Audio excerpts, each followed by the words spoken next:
than one to our collective of. Oh no, we're not a collective. We can't be mindless. We're cooperative now. Yes, we are the co-op mulat. We're a cooperative. You know, there's already a thing. I'm gonna make a poll. Throw away, Stuart. Go for it. I'm just gonna. 32 people here to start out. Wow, 14 likes. Disappointed with the likes. Hit the like button, guys. Oh, 34 went down to 24 like immediately. Now down to 13. What the hell? That's really weird. That was a great poll.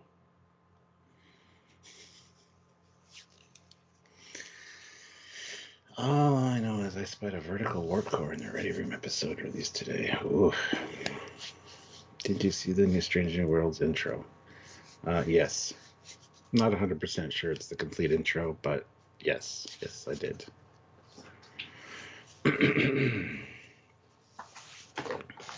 All right, guys. It's almost over. Picard Season 2. We are at Episode 9. And, yeah, let's see where this takes us. Because things happened. Maybe. Now we have 37 people. All right, let's back up. 23 likes. Hit that like button, guys, if you haven't already. Thanks for joining us. We'll get into it in a second.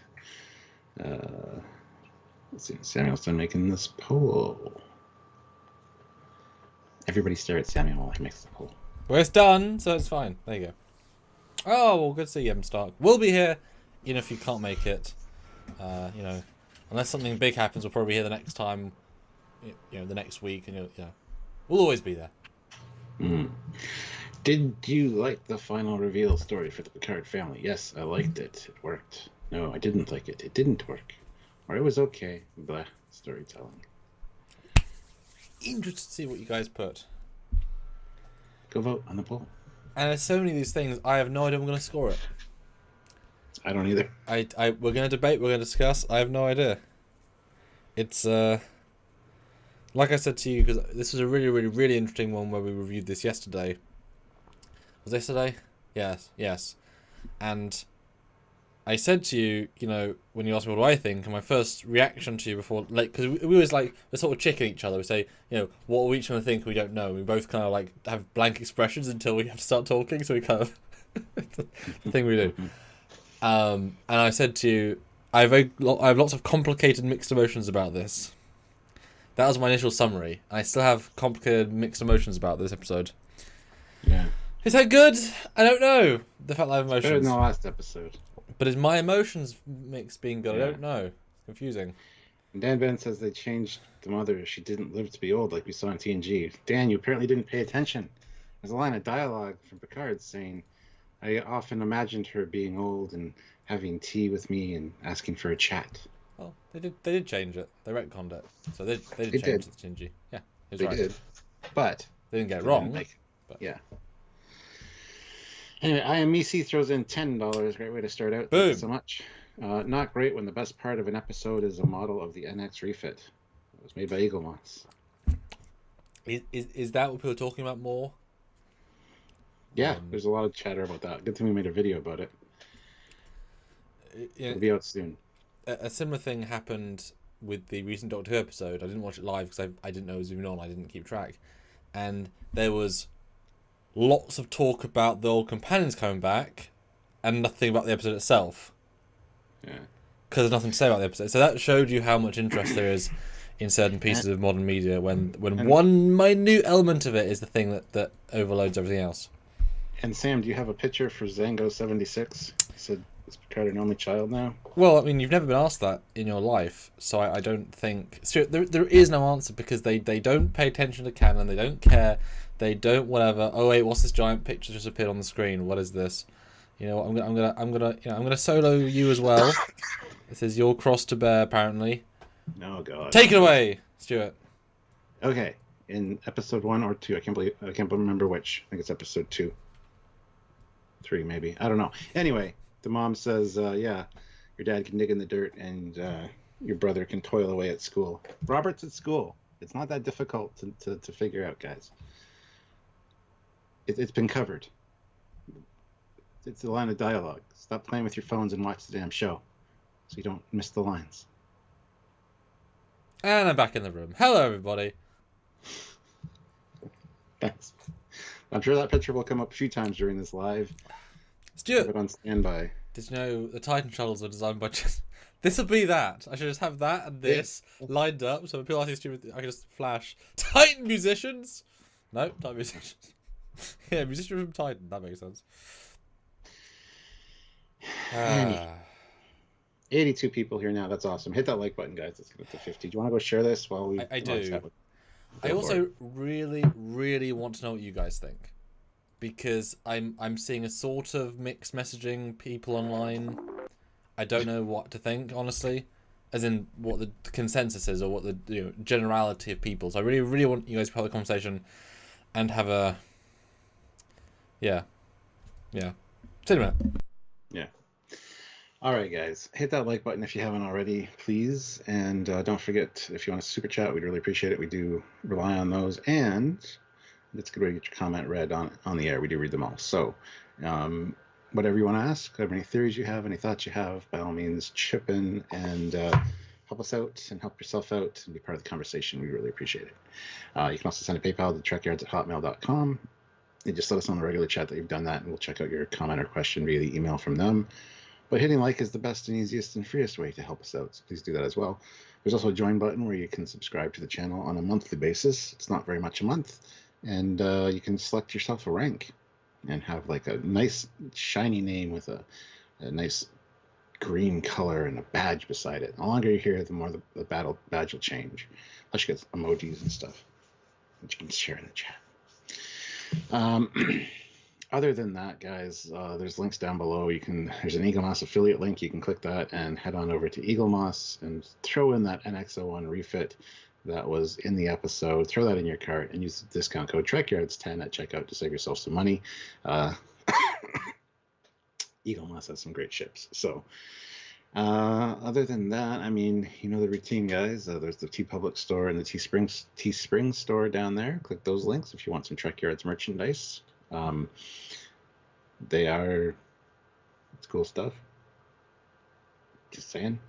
Yeah, and just join us for we're gonna have quite a few videos over the next few days, breaking down stuff from this episode. So just make sure you're subscribed to the channel so you don't miss any of those. That would be great.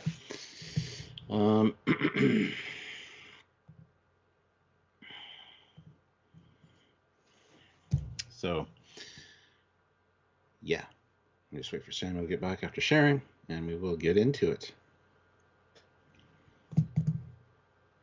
You guys got some great comments. Trekyards the movie instead of Picard. Yeah, that'd be great. All right, let's see. I'm back. Hello. Hello, Ray Ricks, £5. I know we don't know for sure, but if Girati is the queen in the first episode, are they ignoring their own timeline travel rules? Very possibly. There's a distinct possibility, however, no. It's an interdimensional and temporal rift that opens up. So, and there's no paradox of you can't be in the same place as your other self. You'll explode the universe. Bullshit. Yeah, so. As long as I make it clear that when that queen from that point in the Confederation timeline phases in. I mean, I'll get to that at the end because I have things to say about what might happen next week and the bittersweet ending, etc. But as long as I make it clear, the only issue is that she can't exist once they fix the timeline, because unless they then admit at the end it's from an alternate universe, then of course they can, but... What they're going to do. Well... That's the secret of the two Renees, I think. But we'll see. Yeah, there's a lot of... I mean, this is definitely a prediction-worthy end. Because they've got all the threads left to do this week. Oh, really? We're going to be doing an episode after this season of all the plot threads that popped up and then went nowhere, like we did for season 1. Do you remember that? There were a lot more in season 1. Oh god, yeah. Every episode at least 2 or 3 new ones. But we're heading to the last episode now, and there's still a few that are like, what are they doing with these? And they're major plot threads, so we'll have to see. Yeah, I mean it's less, but yeah. And then Sean O'Sullivan throws in €2.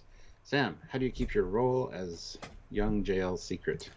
Look, just because my digital de-aging for my fan films really became good, and then my digital shrink bodying. Yeah, he does look a bit like me, doesn't he? Like a version of me, I suppose. I think he doesn't look like such a douche nozzle in this episode. No, he didn't. Wearing the stupid crown or whatever. He also acted a lot better this week. He didn't say almost anything. That's probably why. Does help, and in fact, the mummy acted a bit better. I think they all, the longer you have a role, the better you get at it. Sort of that's part of the thing. Unless you're specifically hired for, that personality you bring, but yeah. So Stuart then, and the big then side question besides what do you think of this episode is, do you think of it any different after several rewatches and more paid attention besides our first reaction we both discussed? What do you think of this episode after multiple watches? Could have been a lot shorter. That's what I think. The episode is not bad. It's better than the last episode that we just talked about last week. However, I don't really. It's one of those things. Like, unfortunately, New Trek is suffering from a symptom of starts out really well, and then just gets razor thin with its plot because it's stretching it over 10 episodes when it could have been 2. They have it's a good idea. It's a good story idea. It's just too much filler, too much crap, too much drawn out stuff. Or even for a movie. Yeah. Exactly. This one had some good moments for sure, and some really scratching your head moments also. But we'll get into those as we go through. I don't even really want to talk about this one. I'm sorry, I've seen it like 4 times now, and it's just like, I'm done. Yeah, it's a frustrating watch because it certainly fails in some of the standard, this is something that people have been asking as well. If this wasn't Star Trek, would we be watching it for television? I don't think I would be if it was just television, because it's just not good enough as television. Take out the Star Trekness, it's just and therefore the only thing that keeps it on some level of parity is the fact that it's called Star Trek. That's a bad sign, because the reverse is true of Star Trek 4. It's a good movie irrespective of the Star Trek, and so is 6. 6 even helps re-establish all the plot lines to make you understand it. The fact that this is not even very good television is a bad thing. And then you've got the legacy of the Star Trek weighing on top of it as well, where obviously we see the NX refit and we get those bonus, happy points, which allow it to be better for us. Then also you get the canon problems, which then make you think, really? So it's very tricky, this one. It's very, very tricky. Yeah. I don't know, there's some good performances and stuff in it, but just hitting the brakes on the episode to basically, let's explore your feels. Talk to me. Oh, there could be stuff going on in the ship. Like, we should probably get there. But you know what? We're going to just hit the brakes and just talk here. Who knows what's going to happen? Oh, wait, there's the ship taking off. Oh, well, at least I'm going to look around this room because this isn't urgent. Go fuck off. Sorry. So, but also I want to dive back for a second. Then, so you said it has some really good moments. What specifically? Girati. Okay. I mean, let's go into a positive straight away. Like, what really? Yeah. Okay. Well, Girati. I mean, Alison Pilk is really good in this episode. Mm-hmm. It is good seeing Elnor back. I don't mind Elnor at all, really. So seeing him back was kind of fun. Raffi was awful. Seven was all right, but her regeneration into the exact same Seven was stupid. There's no reason that she would have the exact same implants, nor that they look exactly the same. No, positive things, Joe. I want to say, what do you really enjoy? We'll do the name. This is just purely what you said. There's really good moments. I want just one of the good moments so we can. Girati. Yeah, don't go to the whole thing. That's later. And even the Rios thing when he got nixed, kind of. It's like, oh shit, he's gonna get stuck behind somehow, and then he's like, no, he's Starfleet captain. He knows what he has to do. I love that he said, hey, I thought about it, but you know what, it just doesn't make sense. Perfect. Good. So that's about the only good stuff that there was in this one for me. Yeah. I can't really think of anything else, honestly. What did I enjoy? Specifically, I liked Gaius Picard. I thought he was great this week. Yeah. Yeah. I appreciated the pacing slightly more of on the flash. Well, they're not flashbacks. They're just. Well, they're not memories. They're flashbacks. I appreciated the pace more this time round. Because also you see canon in that. You see, NX-01. You see the things we know that add to the story in those scenes. And I liked.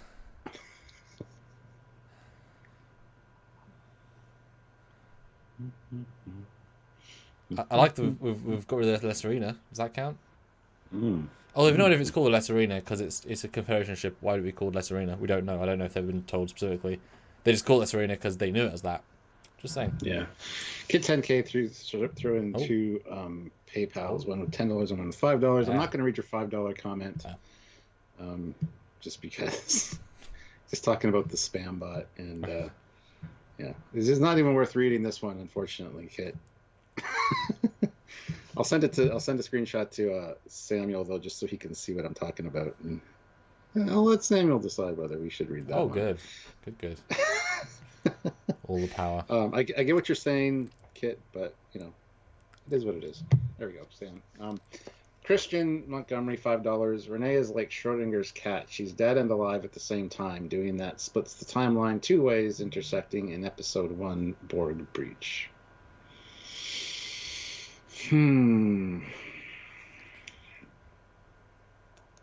That's not how time travel normally works in Trek. So, I don't know. We'll see. So check your messenger, Sam. Okay. King of Ice, huge. $5. Oh, yeah. I'm so glad you guys like these episodes of newer Trek, because most reviewers on YouTube just bick about it not being Trek. Hard to know how to take that. It's not that we like it. We don't hate it. I mean, all Star Trek has its good and its bad. There's definitely good stuff in this episode. We just talk about what we see on screen. We're neither promoting nor, just burying it. So I think we're more PG-13 than that comment. Exactly, yeah. Especially in these live. We both agree. Resend on the Drunkyards live, then we might read it out. So my general thought, Stuart, is this episode is definitely a bit of a mess. And I was extremely disappointed by the end because, of course, I was given the benefit of the doubt that we'd get into the future and we'd push past.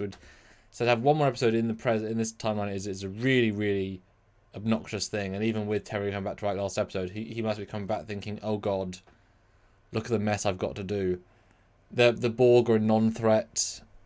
There's even a sort of a line, which I'm not sure if it's intentional, where Girati says, I used your connection to the drones to hack the ship, which he sort of says about as if she's actually mind controlling them manually. But then if she is, then the drones are even more stupid, because then if they're an army controlled, then them just walking forward and shooting guns is even stupider. The Queen would be smarter than that. So I can't take it that she's controlling them literally. And so if she's not controlling them literally, then they're just non-threats. They never run out of ammo. They're not threatening. Seven, doesn't care about killing drones, even though she was a drone. Her children were drones, the abstract children. She got Janeway back from being a drone. She just murders them without any... even she says, they're not human, they're Borg. And it's I hated that line. That felt somewhat racist, I'll be honest. And I got to go back to the point of that Starfleet not accepting her because she was Borg. Oh, bullshit. What about Locutus? What about Janeway? What about B'Elanna? What about Tuvok? What about Icheb? They were all in Starfleet. Yeah. Are allowed to... Total bullshit. I think it was more of a point of she's very strong-willed and strong-headed, and they didn't think she'd be right for Starfleet, and she took it the wrong way, or put that spin on it, and blames all the problems in her life on being a Borg. That's exactly what I think the situation is. Bitter old lady. Pretty much, yeah. I did like the Janeway went to bat for me. She threatened to resign thing. That was great. Good. I can see Janeway doing that. But also, I can imagine that maybe she said, F this, I'm leaving. But in fact, it was one admiral that was saying no. And then when Janeway got involved, they might have said yes, but she'd already chosen to leave. And then at that point, they'll stop asking. I'm hoping that Terry will say she's better in Starfleet, because that could just be an offhand comment to sort of set up the journey that the characters had that we've never seen. Because the Ferris Rangers mean nothing. they're nothing, right? So let's have her in Starfleet. Let's have her fix that, because the record of Seven is so wonderful. It's very likely she saved the ship on a dozen times, if not more. She gave them advanced technology. She did all these things. It's laughable to think that they would not trust her after that, especially as the entire crew would sign affidavits saying she's trustworthy.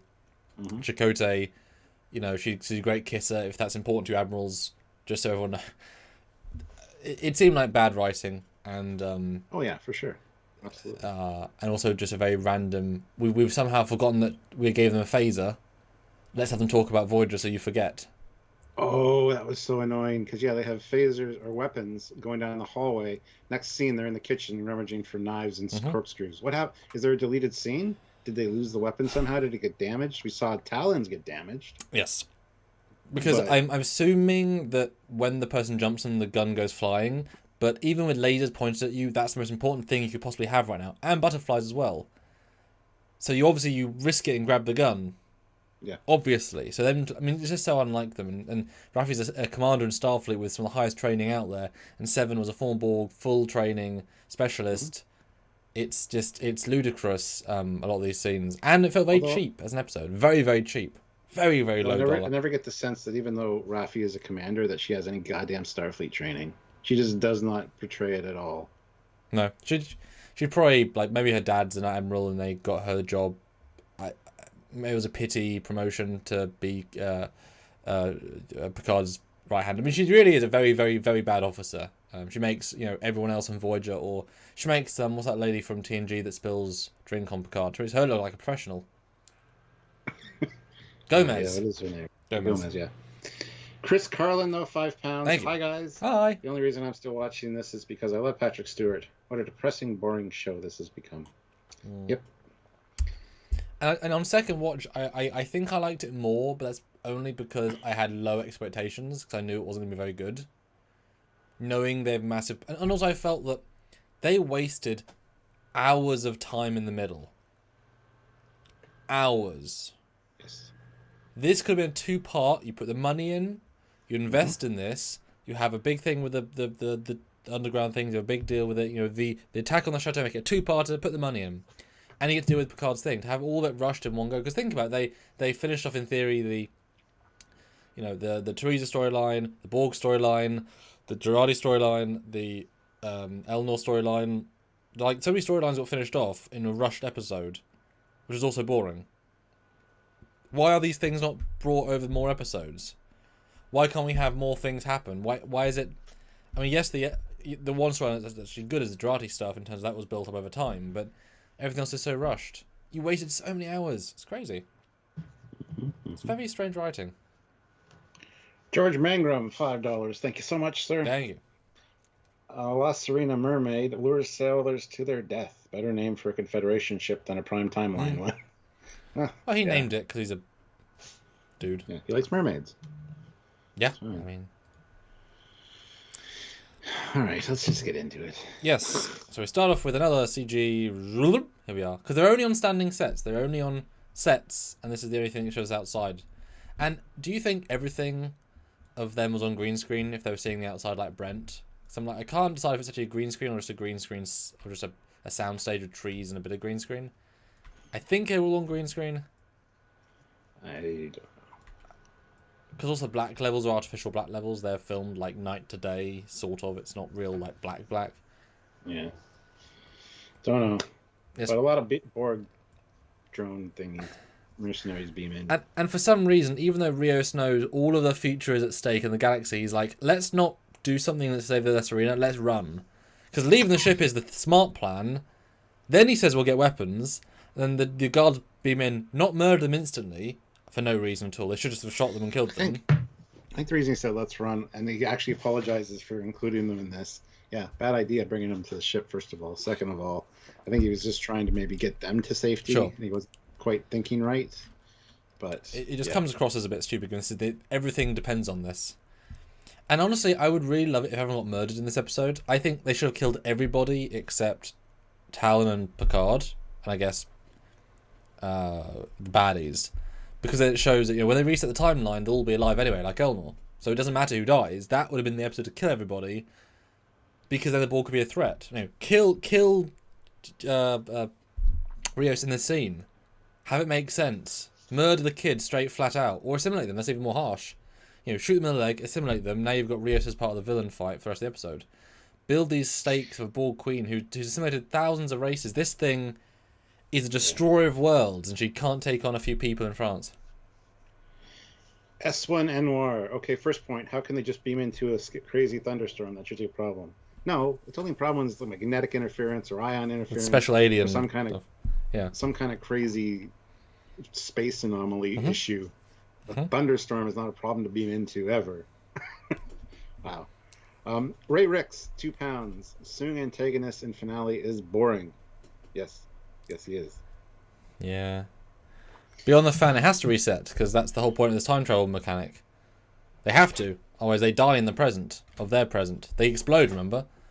Yeah. And as soon as they change that event, they can't go back in time, which means they can't create this timeline, which means this event never happened. So, by definition of their time travel rules, they have to reset the timeline. Now, Q can let them keep their memories, that's different, but none of the stuff can exist. I guess he might let them, maybe he could cue them to keep the stuff, but that's a bit cheating as well. But the timeline, Teresa never met him in our prime timeline. That never happened. So, well, I want to ask you about this next scene. We see naked Girati walk to the thing, and we do. all the nanites or the nano probes go onto her, and you see the torso of the Borg Queen disappear from the side shot. You can see hollowed out areas. Does that meet your approval? Because I know you were concerned about the suit and her not actually having a torso. So did that work for you? Yes, for the most part. I don't like it's a nanoprobe suit. I know it's futury, but it's just that's not ever Borg tech. Borg tech is quite linear. If you just shut down the nanoprobes, it would just she'd fall apart. Well, yeah. If you EMP it, it'll just disintegrate. Yeah, I mean they're just it's just a shell. It doesn't need to be. I know she's a queen, but yeah. I'm guessing these tentacles are meant to be her. No, they're not. Are they tentacles? But yeah, I was a decent way to get the thing. Although unnecessary slow motion walked away. It was no. Well, it's a funny little comment. We've looked better, and that was kind of nice. Like I said, the Allison Pill stuff was really good. She's really knocking it out of the park this season. So. And when she tries to do the same sort of vocal pattern as the Queen, she really nails it. But our heroes beam in using the not Romulan yet sort of Romulan tech, and for some reason they have 25th century rifle and phasers, which they cannot have. Or the Jat Vash used old rifles. Video coming on Sunday. We have a video about that on Sunday. It's a plot hole. Doesn't make sense. Sideshow Kaz stuff says, "Oh well, no more cleavage dress." Wrong. When she's fixing 7 at the end, there's a great cleavage shot, just for the record, in case anybody's keeping score. So, anyhow, yes, weapons they shouldn't have. Although the Watcher, or whatever. It's a plot hole. It's a canon mistake. Nobody's going to notice that, Samuel. Don't you know that? Oh, they probably shouldn't put in their first episode, then, should they? On the wall. Both of them, both weapons. Mm-hmm. Yeah, but then you have this really awkward moment of right, we have to protect the chateau. How long do we have? Rios runs in on the green screen. No time at all. Oh. And then everyone beams in, and for some reason they beam into the why aren't they all on the ship and just leave? Why aren't they being all into the chateau? Why are they beaming this far out? What? I mean, you have scanners. You know exactly where they are. Just beam around them. I don't get the strategy here.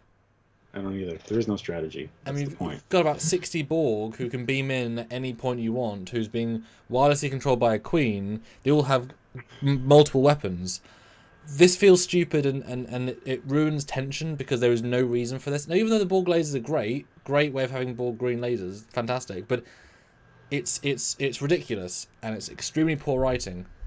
The problem is mercenaries wouldn't have lasers like that for night vision ops or for night ops. They would have night vision and or ultraviolet targeting scopes that you couldn't see because they give away their position with those goddamn. It literally saves the heroes. Many times, yes. It looks cool, very Borg-like. Great idea that way, but. Well, it's like sonar in space. They just didn't understand military anything. Yeah. And that's a problem if you're trying to suspension of disbelief. Now, I'm fine. Girati wouldn't know modern military tactics, but some might say, "Don't use lasers, guys. You'll be seen." Or, "Ooh, it's intimidating. Use the laser." Good tea, nice house, $5. Thank you. Season-long story arcs don't work in Trek. Character arcs do. In DS9, it was the character arcs that made the Dominion War tolerable for many reasons. Absolutely, 100% agree. You can have a season-wide arc of a war, but one story point, like we saw in Discovery Season 4 and this just does not work. Stop it. I mean, Enterprise Season 3 is infinitely better than this season. Like, they did it better in 2005 or 6. Like, because each episode is a separate story, with a larger story intermingled, and it's like 3/3 as well. And of course, why didn't the Borg Queen just beam them out of the Chateau into La Serena herself? She could do it. She could beam. They've got a little brig thing. She could beam them into the space. She could beam them. There's no reason why this is happening in this way. It's just bad writing, and it actively robs the tension. And there's so many cool ways you could do this. For example, an easy fix would be have them beam into the actual chateau, like the building structure, and Talon pulls out a device from her back, and it's a transport inhibitor, right? And now she says the entire chateau is transporter blocked. Boom. Okay, one plot hole served. Now they can, and it's like, 50 meters that way, so they can't. Okay, great. Now we've got this ability to now they have to come in slowly, and then maybe she brings a shield in, which then protects so now they've got to go in like. You know what I mean? There are ways you can easily fix this that are definitely not in the story. IMEC throws in $10. Thank you so much. They could just beam the crew back into the ship and catch them there. Yep. Yeah. 164 people watching. Hit that like button, guys. I want to get to 100 likes. Shannon Nash throws in $5. Thank you so much. Jat Vash weapons are either a plot hole or clue that Talon is Laris. Yeah. But, okay. Adds nothing anyway.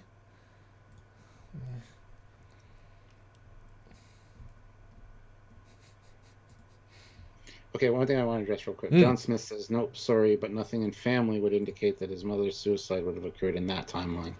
Disagree. I mean, the whole resentment from his father, or the quietness, and also from his brother, no matter what, you're going to love your kid regardless, okay? Even if they did do something like this. That's you saying that. Yeah, exactly. Which resulted in the death of the mother. So you're still going to love your kid, but you're not going to maybe nurture them as much as you would. So you're going to seem cold and callous. And from a child's point of view, with PTSD that's blocked out certain things, that's all they're going to remember. They're just cold and callous. You were never there for them. The brother is also an asshole to him for no particular reason. That could be why. And, of course, John Luke, he's like, all right, I'm going to go to the stars. I'm going to do Starfleet. He gets all the accolades. He becomes a captain. He becomes famous. He gets all the glory. And the father and the brother are on Earth going, that bastard, like, he was responsible for her death, and yet he goes out and he gets all these accolades. How is that fair? So the resentment in family is 100% justified in my mind. It actually makes a lot more sense with this actually having happened. But you could argue either way for that. That's just my take on it. Yeah, we have a really, really good video on it coming out about how it changes canon, and we have this really, really good debate, and so you summarise a lot of our points there. No, it's interesting. It actually makes Picard's family a lot more understandable. His dad is not two-dimensional. His dad is justifiably upset and annoyed. His brother's justifiably upset and annoyed. And Picard is actively running from his past rather than looking up at the stars. Dead Shinzo. Please put that... Oh, you did put it back on. Thank you. Been there the entire time, Stu. Okay. Yeah. I'm queuing in. Thank you. I appreciate You're welcome. But it is interesting. He's literally running away from his past, which he doesn't know he is, but he is. Whereas, for his parents, for his dad and his brother, it's like, well, because of you, my wife/mother died, and you're gonna F off to the stars or to San Francisco for a bit. We are gonna stay here. I'm gonna look after my dad and help this chateau. I'm gonna have a family here. Respect this legacy that you are completely abandoning. And I think in family say they haven't seen each other in years. And then he comes back after a trauma he had, having not spoiled his brother in remember what, a decade or something, and not care about his family, his life, his world. And it's like, well, you didn't ever try and repair the damage. And we also know that Picard, has the record of his mum's death. He knows she hung herself. From a technical point of view, he's obviously, when he did his big book of family history, he knows there was the coroner report that she hung herself. It's just the context is lost, or I don't know how you can block out stuff that continues to happen. But that must be, an interesting retcon to generations. He's reading through his book, and every time the camera scrolls over his mum hung herself, he's like, doodle, really changes that whole scene a bit. But it's it's a thing. There we go. Christian Montgomery, $2. Too many plot holes. Seems like some rewrites were done. Probably. I see it as COVID struck, and they cut a third of the budget out, and then sort of restructure it around just low budget, and so the same story is just kind of compressed. That's how I see it. Mm-hmm. Yeah. SVS Guru 2000, €10. How likely do you think it is that they filmed episode 1 after the rest of the season? Would explain how they fixed the problems from season 1 in that episode, while the rest of the season sucked. It's not entirely out of the question that they would have filmed season 1 last and then just went on with season 3 filming on the bridge of the Stargazer, but I don't know. There's different logic there. It would be a weird thing to do. You don't tend to film that out of order, but having a Stargazer set sit around for 6 months, and then the amount of dust and repaint and to get it back up and running is a lot of effort. But also then to say, right, we're going to skip the first 2 or first 1, film that last, then rush it out, seems a bit odd. And Beyond the Fan, he didn't rebuild the chateau. The chateau was in good standing when he was a kid. You saw him as a kid. The chateau was already restored at that point. So he just... Anyway, his brother took it over. His brother took it over, and he took it over after his brother died. And it wasn't his family anyway. It was a previous... Because didn't his mum... Because I thought it was repaired before they got there. Wasn't there a scene when it was okay and then they came in and made it at home, or did they actually repair it themselves? Because I thought it was not... There's no scene like that, no. Because there's a moment where they're in the greenhouse thing, they say, oh, well, I don't want to be here, and oh, well, we live here now. But it was in okay shape. I think their family had since repaired it. They just hadn't moved. Then they moved there as this family, and then they took ownership, etc., etc. Only part of it burned down. Beyond the Fan says, I thought it burned down in Generations. No, there was a fire. There was a fire at the vineyard. Could have been one of the outbuildings. Could have been one of the... There's a lot of outbuildings in that area. Well, and actually, there is something in season 1 where there's a building which is newer than the other ones, as a nod to that part burned down. They built a new bit. Everything else is the same. Yeah. Yeah. All right. Mark Lawrence, $5. It's hard to do season-wide arcs without a change to get to care about the characters first. A major failing of Star Trek Discovery and Picard. And Ray Ricks, £5. If you see the dad as a monster, his interpretation of his dad's affection would also be warped. Exactly. Well, affection, none, I think is the whole point. I am Misi, $20. My biggest issue in these mental health issues with their technology and knowledge, not to mention there being telepaths and empaths to help with mental disorders. How is that not allowed to happen in the Federation? She refused help. That's another line that they said. Plus, there's also more than just depression. There's Irumodic syndrome. There's different ailments in the future that there are no cures for. So who knows what she had? But the dad made a point of saying she refused all help. So you can't force somebody to do something, really. You throw them in an institution, I suppose, but I don't think those are necessarily... It's not the 1950s. You can't just, go to the asylum. So. And can I throw a curveball in there for you as well? We know explicitly that Robert didn't like technology, which then led into Renee, not Renee, Robert. So what was his dad's name? What was his dad's name? Gaius. I don't know. Yeah, Gaius Picard. Gaius Picard didn't like technology, which he then said on to his son, the other son. That's why they have no technology in that point, because he said his dad didn't like replicators. Although, however, he's using a pad, so they don't... At that point, they're okay with technology. So potentially... Well, first of all, there's very... we are used to Starfleet, where we get the best medical care. Starfleet doctors aren't available for everybody. With billions of people, only so many people... Starfleet only trains a few hundred people a year. and they go on spaceships that go out normally. There isn't that large, like Starfleet isn't the doctors that will be treating everyone in the Earth. So it's civilian operations, civilian doctors not using the best technology because they just don't have it, they're not giving it first. And so I'm okay with a local French, because he doesn't necessarily want to beam to Japan to get healthcare. You know what I mean? He might say, well, I have necessarily access to this stuff because there's a waiting list or whatever. So maybe he couldn't get the best medical attention because it's something to a specialist. And then maybe he did eventually get looking after his wife. Didn't go well. Technology was involved, didn't go well. And then after she died, he resents technology because even our best technology couldn't save my wife. What's the point then? I'll go back to a simpler time. So I can see that linking slightly as well. Because you're right, stuff should have saved her. But the fact that it didn't save her will add resentment as well. Not even our best science could save her. What's the point then? I could see. Yeah. Okay, let's move on. So James, she tries to take control of the ship, and Girati's like poking around in there still and stops her, and basically says, I encrypted it, and I'm not stupid enough to put that in my own mind, but I included it in this dude because this ship has the ability to create a holographic representation of everybody that's been on board, which makes no sense because why would a Confederation ship scan an enemy, as you pointed out, scan an enemy's brainwaves right at the point of dying to the point, I mean, maybe for interrogation and, finding out answers to questions, I guess. But anyway, Eleanor shows up, guys. Now, the only thing is that this is a Confederation warship, clearly, because they're in the front lines of a fight against the Vulcans. This isn't a cargo ship in this timeline. This is a warship, so it has tech that's relative. I love that emergency fighting hologram. That should have been in the entire season. That would have been really cool. Although really it's just a hologram that can fight. Some reason has access to a mobile emitter that also appears with him. I guess that beams in with him, because they don't just float. I mean, they do float, but that seems odd.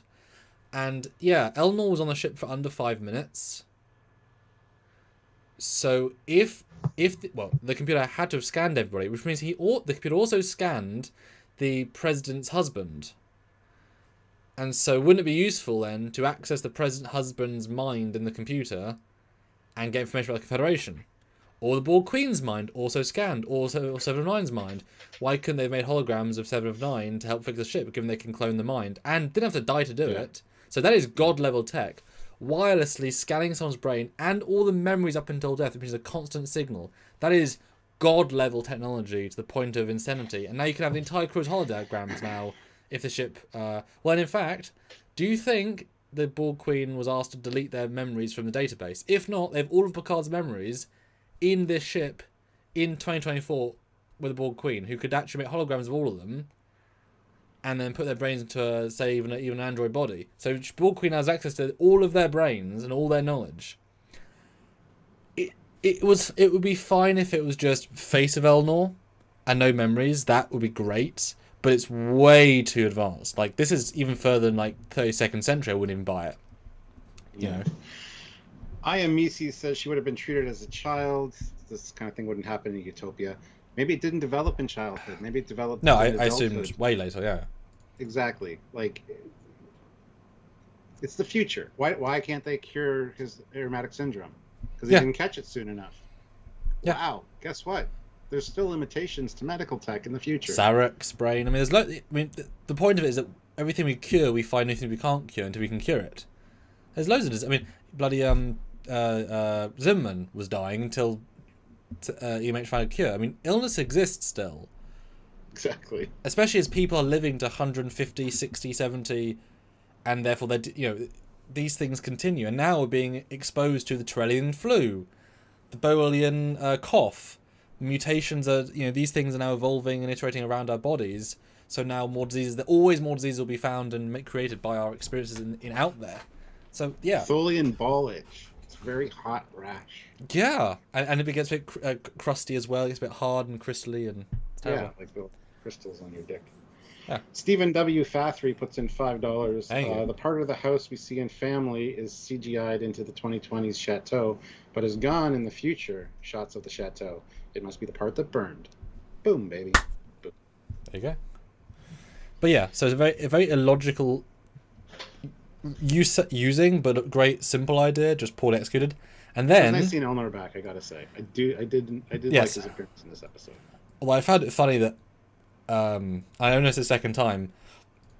Girati says, "Good to see you, Elnor," and he's like, "Good to see you too." And it's like, no, she's in the Borg Queen's head.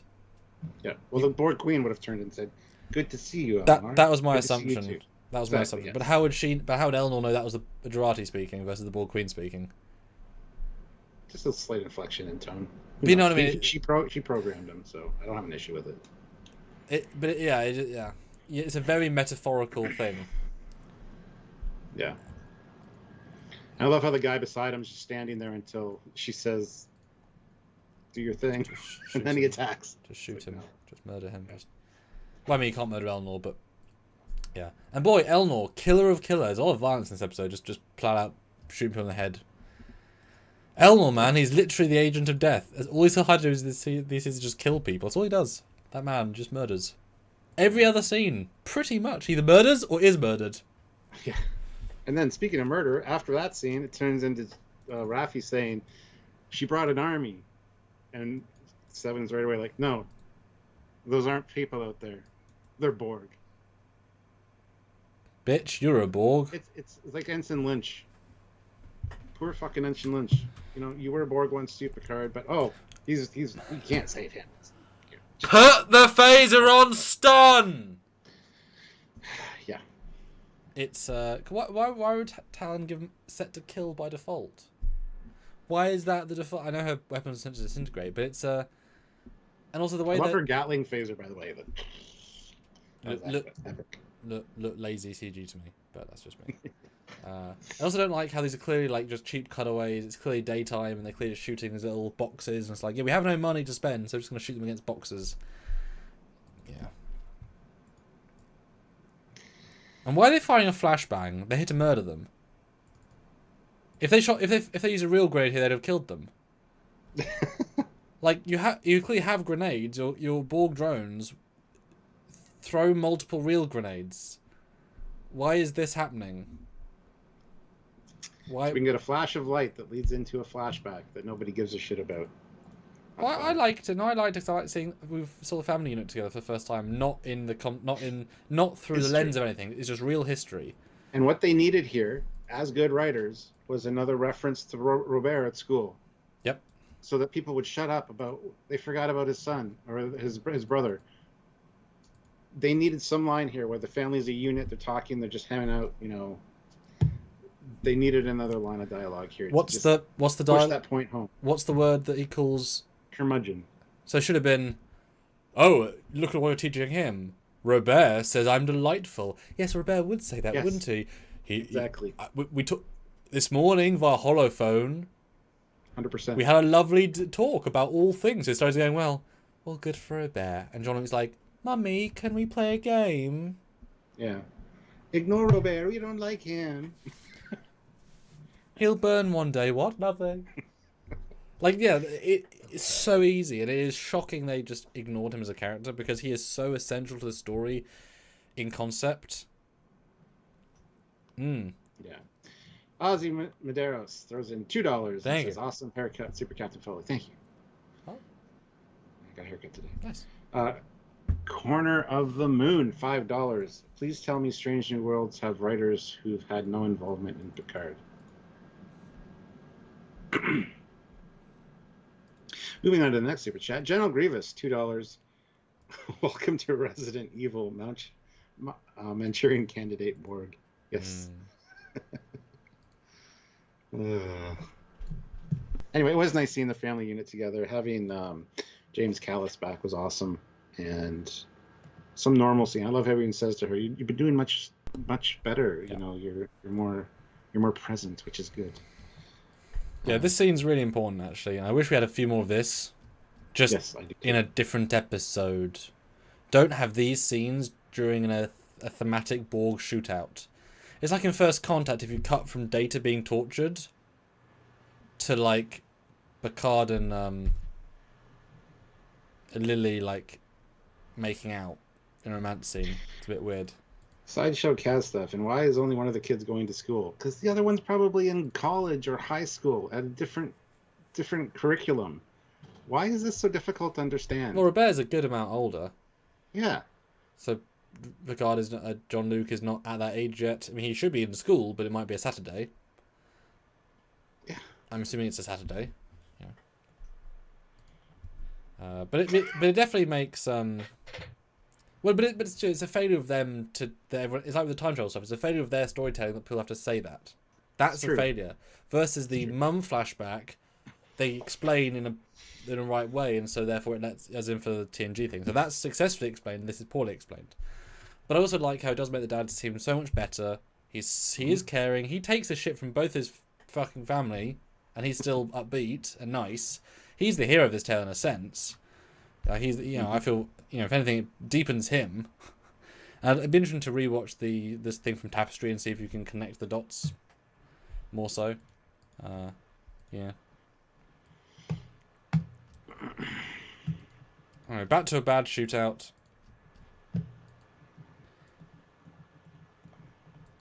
And then Thingy gets shot in the shoulder. Talon beams him out. Don't know why they're not being beamed into Less Arena or anywhere else. Why couldn't they beam to the other side? Can they beam to the door? They've got beaming technology. Yep. Well, beam into, and they've not more like teleportation technology. Well, they say beam, but yes, it's true. Why aren't they beaming to Picard's ready room in the Less Arena? Exactly. Like, but I love how Picard says, "And deactivate it now, please." He's gonna be he'll just get us or himself killed because he's wounded. I was like, oh shit, Rios is gonna stay in the past. That really kind of got me the first time. Yeah, I liked how dubbed that line. It was very, very dubbed. But also, you do need everyone you can get. Once you sit him out, he's one of the most talented people in this team. You sit him out, you haven't got much else. But also, he's where Talon's guns are. He'd come back with guns and a tricorder. Maybe it's worth bringing him back.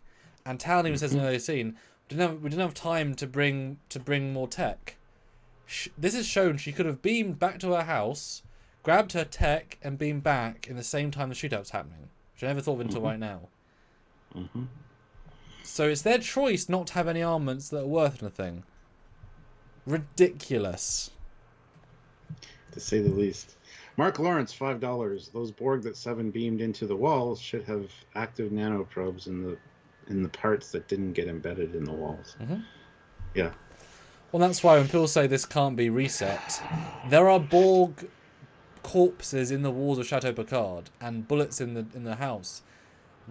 They would have found corpses, since it was very close to the thing where they would have found the corpses of people with Borg tech in them at some point in the future, which would change the course of history. Assuming anybody that restored the chateau knew about the secret entrance to the catacombs in the basement. Seems like Picard didn't even remember, so... Well, no, but I mean, anyone from Picard's dad up until... Oh, yeah, because 2024. This is confusing. Yes, you're right. The entire length of his family history would find these corpses and then reactivate these nanites, infect people, and boom, now you've got Borg again. So, obviously this timeline's going to be reset, because you've now literally put holes in the chateau. Like, you've destroyed parts of the chateau, so you need to reset the timeline. Yeah.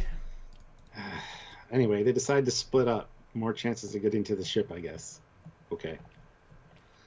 Thanks for that. And then we get Soong pop in, and Picard says a thing about legacy. Once you offer someone legacy, you see the rot beneath. It's like, how did you know that legacy's speech was brought up by Corey?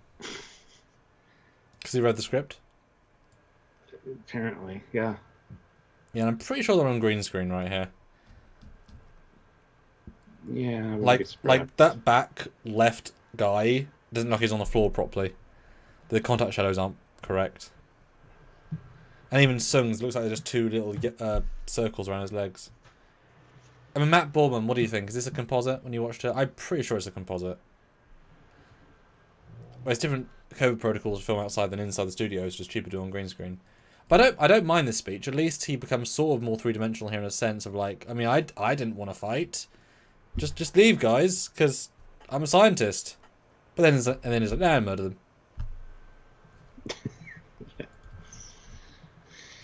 them.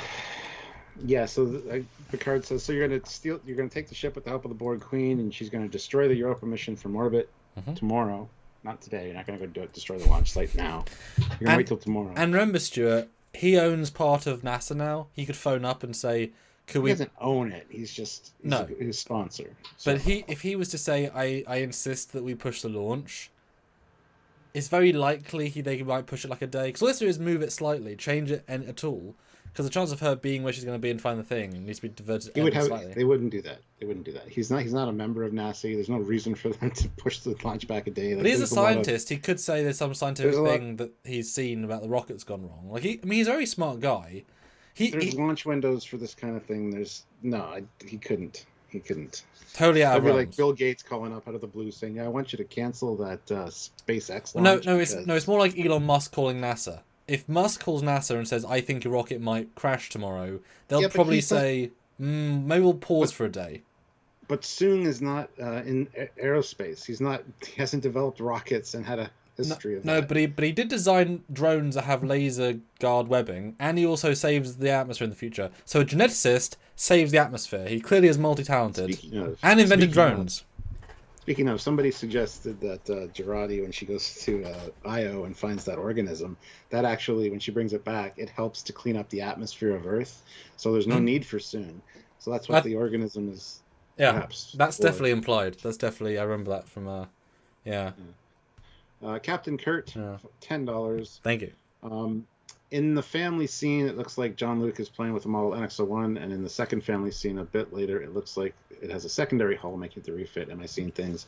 You are not seeing things. It is the Eagle Moss one. We have an episode coming out about that tomorrow. Yes. Beyond the fan, £2. Could they return to an altered 24th present? How are they going to get there now? They don't have a ship. They'll need Q to snap them back, and who knows? Who knows? SVS Guru 2000, €5. Those mercenaries were just the worst. No laser discipline, no teamwork, no room clearing skills. Like stormtroopers. Well, they aren't mercenaries, they're Borg drones. So any strategy they would have is not there. They aren't thinking. Yeah. So there's no sense getting mercenaries then. Just get any Joe Blow that can use a gun. Well, yeah, but they also buy the guns. The mercenaries come with the guns. That's true. And ammo. True. Fair enough. But you could also just beam ammo out of a military base. Just beam all the guns you need. But Stuart, Soong had them on speed dial 2. The general. The mum is 1. The mercenary squad is 2. It's that easy. And he got 30% discount because he knows the guy. Just saying.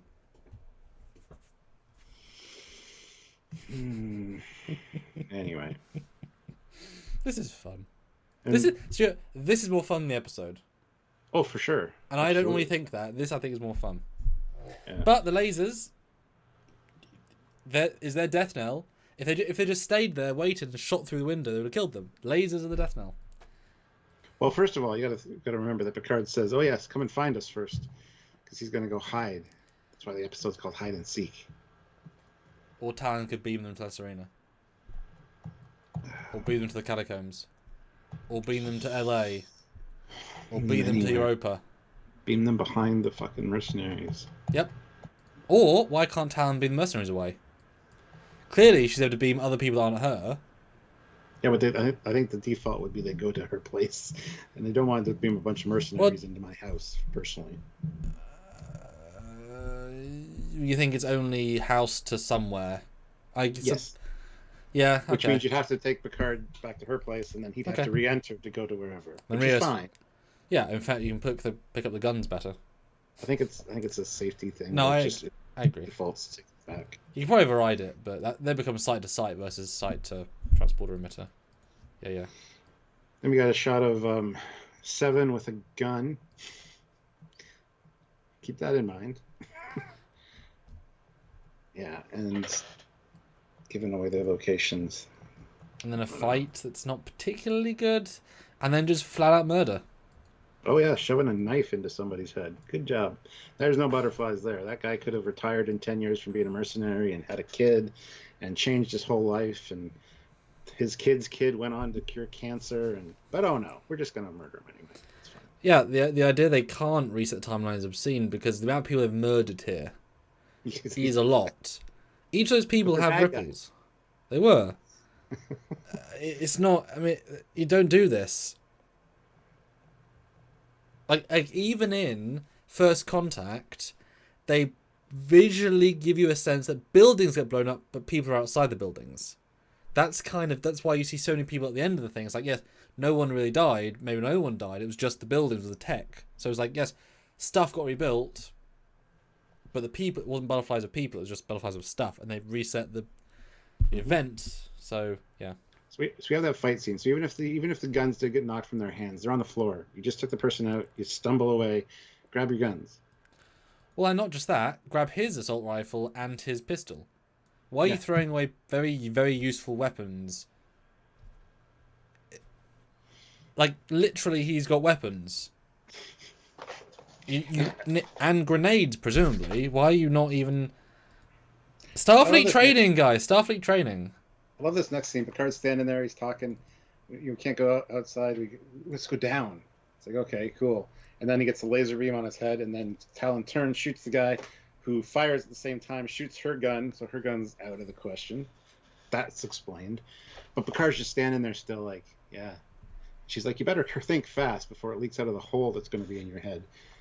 I thought that was hilarious, but no reaction from him at all. I just had a laser beam, like, sight on my head. I could have been dead a second ago, but I don't know. Yeah. Like, I just briefly, for once, I was stuck on this frame of when Seven and Raffi are running.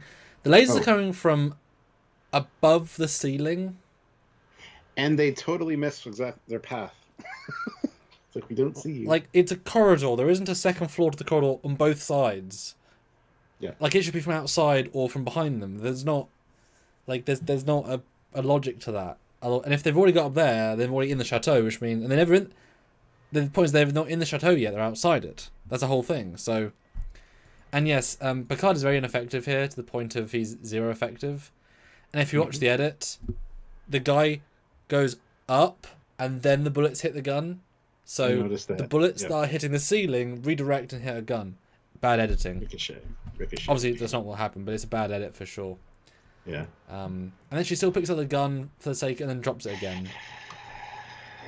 It's just bad stuff. But back to... I like that she picked it up and probably tested it, and it's like, ah, shit. It felt like a waste of a moment. Like, look at it and say it's damaged or something. But also, they should be stronger than bullets, you'd think. You'd think so. Like, this thing can survive in space. It can be all sorts. I mean, it's a 300-year-old rifle from the future. It's gone through a lot to be here, you know? It's a Jap Vash rifle. Then we get the whole, oh, I know it's you, Mama. She was awful at hiding. And then she does the whole, oh, well, let's go down below. You know, I won't be sad there. You're the light that always pulls me through. But Papa has forbade me from going there. It's all right. Come on. Okay. My brain hurts. I just wish she was hiding somewhere and not just around a corridor. Do you know what I mean? Yeah. Like, she should have been in his room and get to see his cool Trek stuff, or somewhere. I mean, I like her acting, fair enough. I think it's actually not too bad. I like the They're both better in this episode. The kid and the mom are both better in this episode, hands down. Yes. I just wish I got a true sense of why she flip-flops and how often, because every time we see her, she has a mental breakdown, which implies all the time, which implies she shouldn't be out, which we needed to have seen, honestly, the entire season, normal flashbacks of her and the entire Picard family being normal, and then show these dark moments as well, because all we see of her is this woman who should not be out of the room. She puts her children at risk. The 2 times we've seen her, she's trying to kill her son by negligence, by going through losingable catacombs. To which you'd also think that he would say no the second time, where he gets stuck. This is the first time. No, this isn't. Nope, they go in the same room. They actively go in the same room, because he finds her in the first... Yeah, and then she leaves and his foot gets stuck. Same as the first time. No. This is the same instance. It isn't, because that time they come from the greenhouse, where they say, grabs the paper, they run... That's just faulty childhood memory. Well, that's not. This is the actual memory. Because last time he was dressed like a goddamn prince, and she was dressed like a queen. But you saw the reel as well. I mean, that's Really? No, You think? there's only one. There's only one instance of him getting his foot stuck and his dad saving him. It's the exact same instance. That is This is just awful the storytelling, then. Yes, it is. That This is just the actual memory, and that's why it's so stupid. Ugh. Because I was thinking there was two, and No. oh, that's bad. That's. I'd suggest you rethink that and go back and rewatch it because there's only one instance of there's only one hole in the thing. First of all, second of all, his dad saves him the exact same way. His mom buggers off the same way. No, I don't mean that. I mean, because she's sitting down and she talks about the star, and they leave. No, then she buggers off because she hears the dad calling. Maurice calls her name. Maurice is the dad. But that's the difference. Scene later, but it doesn't. Anyway. It's the same scene. It's the same instance. I guarantee you. Well, I'm not fully convinced based on that. But that's really bad story. Actually, although in fairness, what he's wearing would be the clue. If he's wearing the same color to the flashbacks. But that's really bad storytelling if that's the case, guys. That is not what it's presenting. It's the case. Trust me. I guarantee you. A Saucy Puppet Show throws in $20. Oh, yes, thank you. I don't have much to contribute to the discussion here. Wow. Just throwing in a few bucks to support the channel. Well, thank you so much. Yeah. I did like the NX-01 model was the refit with the secondary hull. And yes, now it's technically canon. Or it could be a concept ship that never got actually built, though, when you think about it. Yes, French Eagle Moss made it after a concept from 200 years ago. Yes. I mean, they got to make their Latinum somehow, too. But, Stuart, I will also... because we got a lot of votes, so I asked right at the start, did you like the final reveal of Story of Picard's family? The final votings are in with 253. 45% no. 30% it was boring. 25% liked it. That is that says a lot. That speaks volumes. I'm gonna do a new poll. Do yeah. new poll. I'm going to talk to these people because they're awesome. 196 of you here. 118 likes. Let's get up to 150 likes. If you haven't hit that like button, hit it. Let's see how high we can get. I'm going to aim for 150, but I'm sure we could hit 180. So hit the like button. Keep the super chats coming. You guys are doing awesome. This is a good conversation. Let's just keep getting through this so that we can finally end Picard at some point. I never thought I'd say that at the start of this season. It was the same thing with Discovery Season 4, though. We liked the first few episodes, and we're like, this is good. This is better. And then it just went, nah. Well, I was okay on Season 4. It didn't have a stronger start. I was still saying Season 3 was better at the start. It just never... It had one good episode, and then it kind of wasn't already. Dan, it's in the scene where he's drinking his lemonade. It's on the table.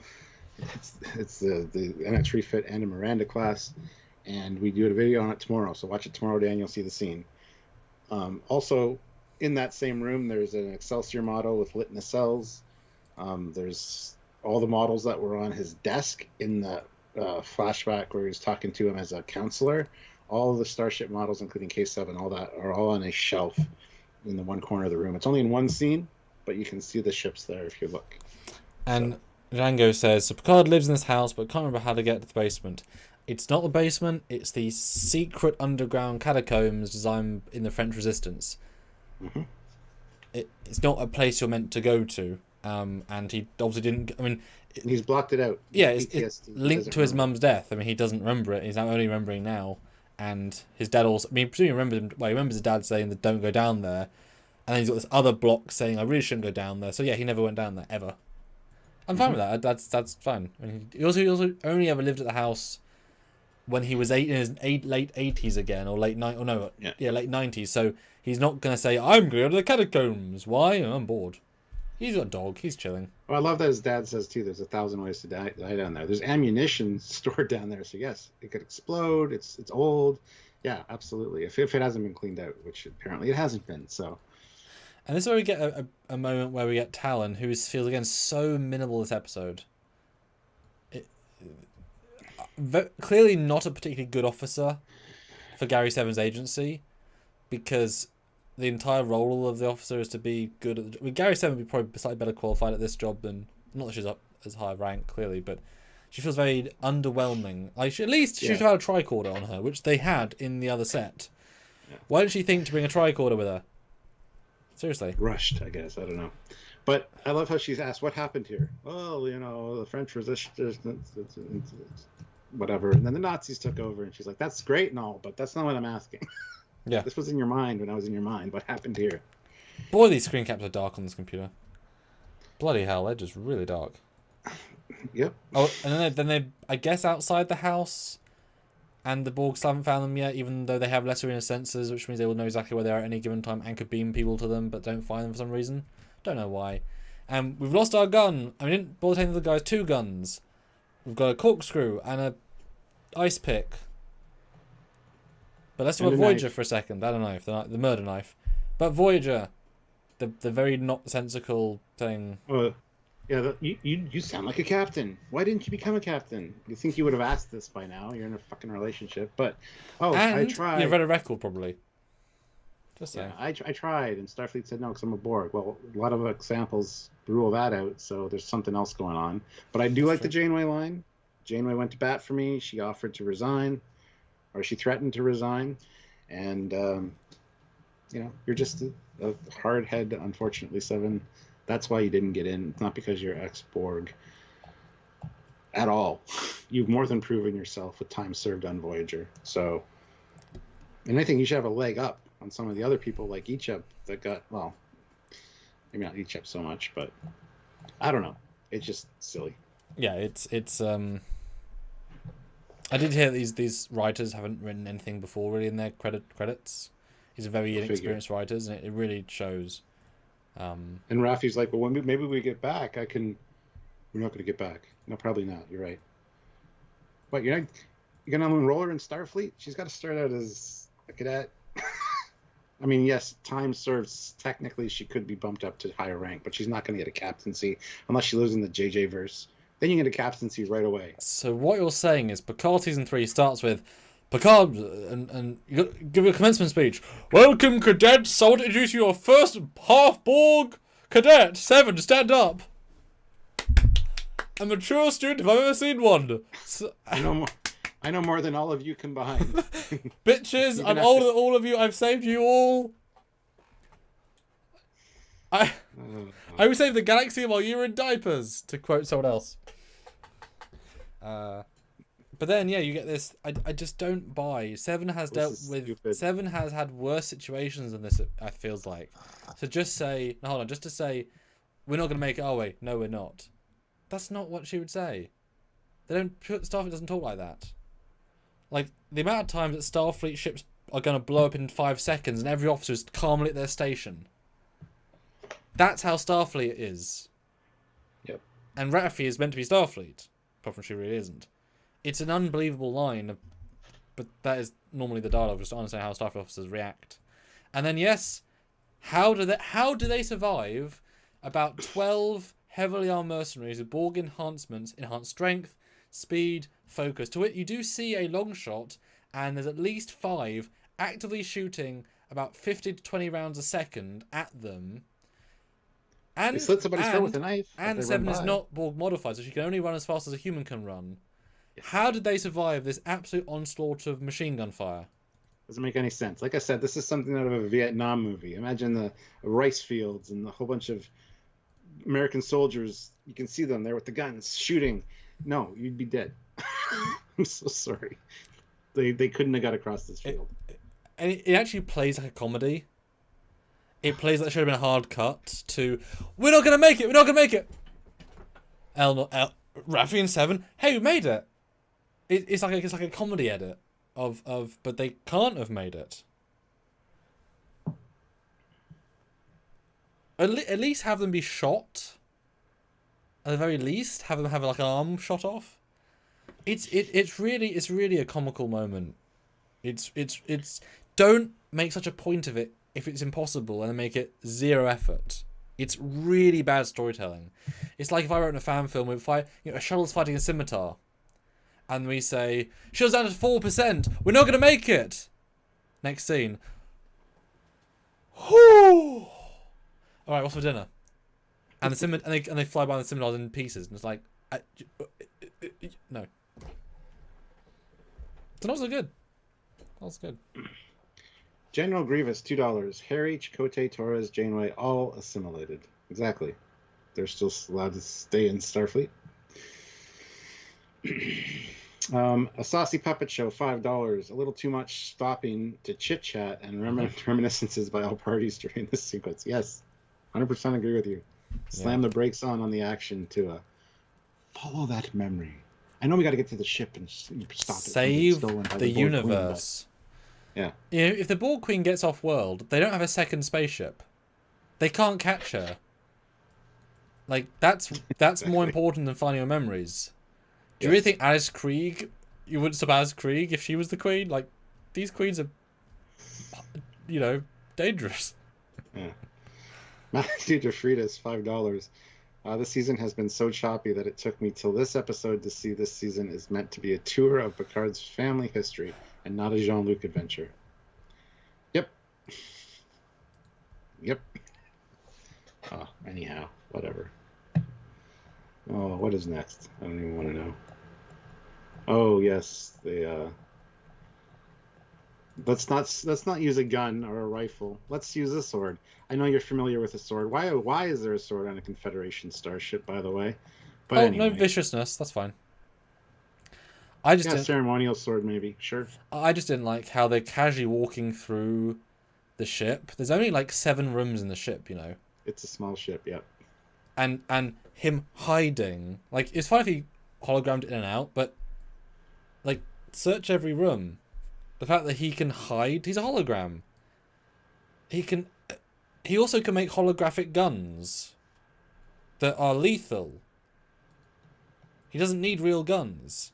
He's got an EMH projection. He's got a metal emitter. He doesn't need a real sword. I know it's for the scene, but it doesn't. Like you could create throwing stars and throw them, and they recreate in your hand, and you keep throwing them because the safety protocols are off. Like, it's not hard. And apparently Rios knows how to use 2024 watch technology. That's great. And Romulan pads from 2024. Really quality officer. You can just reverse engineer stuff you've never seen before. In a few minutes, because this is not this is happening in like 2 or 3 hours. This is very, very quick.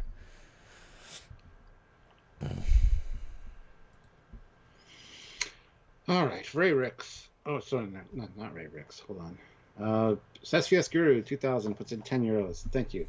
Reminds me of a scene from Stargate SG-1's parody episode where the team looks at a Goa'uld army blocking the gate. Get to the next shot and then walking out of the gate at Stargate Command. That was such an expensive scene as well, because they're replicators and they're the... Oh, that was a good scene. That's a great reference, yeah. Ray Ricks, £2. Borg Queen just wants to hug it out now. Yeah. Hi, Richard. Metallica fan, 1442, £5. Thank you. I am probably being really dumb, but what is the point of Q in this show other than sending them to the alt universe? Thanks for the live stream, by the way. You're not being dumb. We still don't know. He's dying. He decided to screw Picard one last time, I guess. I don't know. There's probably some deeper meaning, but we just have not seen any hide in our hair of it, unfortunately. I think we'll get to the death of the mother soon. I got a theory about that too, about how it affects Picard's life. But anyhow, yeah, this whole scene with "What if I want to see your face or something? I don't want you to go back." It's like, shut the fuck up. He obviously needs to go back and help his friends. Like, come on. I know he hasn't explained the universe-destroying nature of this, but you know. Like, she can't... Well, he has. He's talked about protecting the timeline a few times now to her. Oh, well, she's more important. And now you do get a scene I can't forgive. Just use that tricord to remove a bullet out of you. A Romulan tricord is never used before, which is Romulan because they say it later. There's not Romulan, but it is. So watch her replicate Romulan one, and there's no sort of prep. It's just use this on me, and she activates it. And that's a thing that doesn't just work by doing. A regenerator does, this doesn't. So they shit the bed with that as well.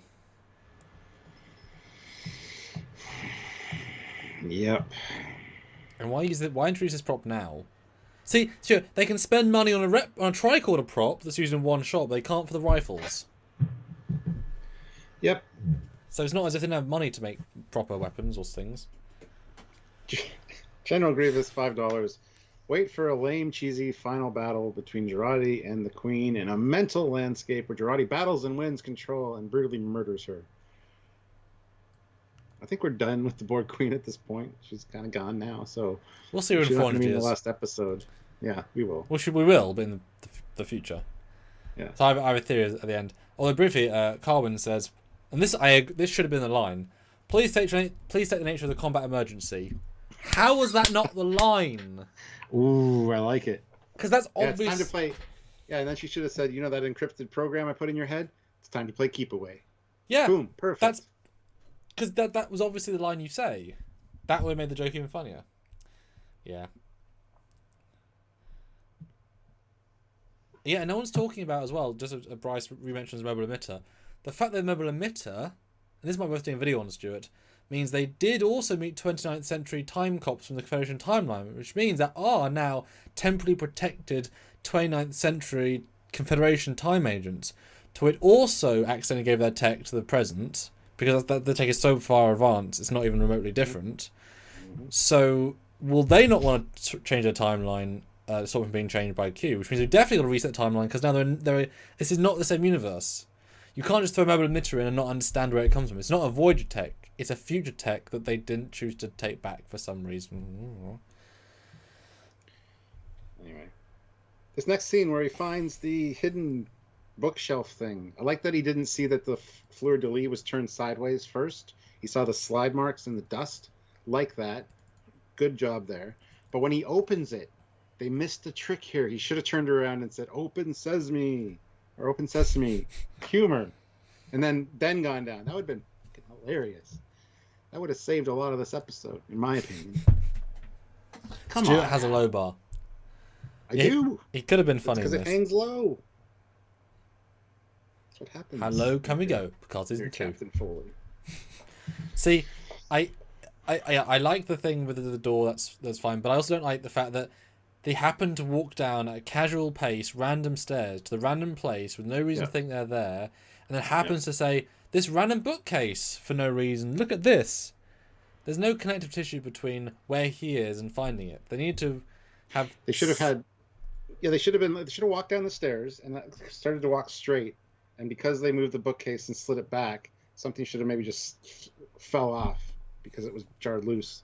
Yep. And then turn and look. That's something perfect. like that. Yeah, maybe they're because they're running down the stairs because their times of the essence, and force a book off the shelf. They look at the shelf. Perfect.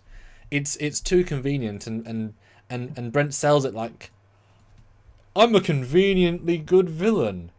Because fuck the script. That's kind of how he plays it. He knows it's stupid. I think Brent knows it's a stupid moment. I think he knows it's a whole stupid episode, honestly. And he's playing it for all it's worth. And Christian Montgomery says, how did the Germans never find that passage? Well, the ammo box and the gun that Picard pulls out is a German gun. So they did.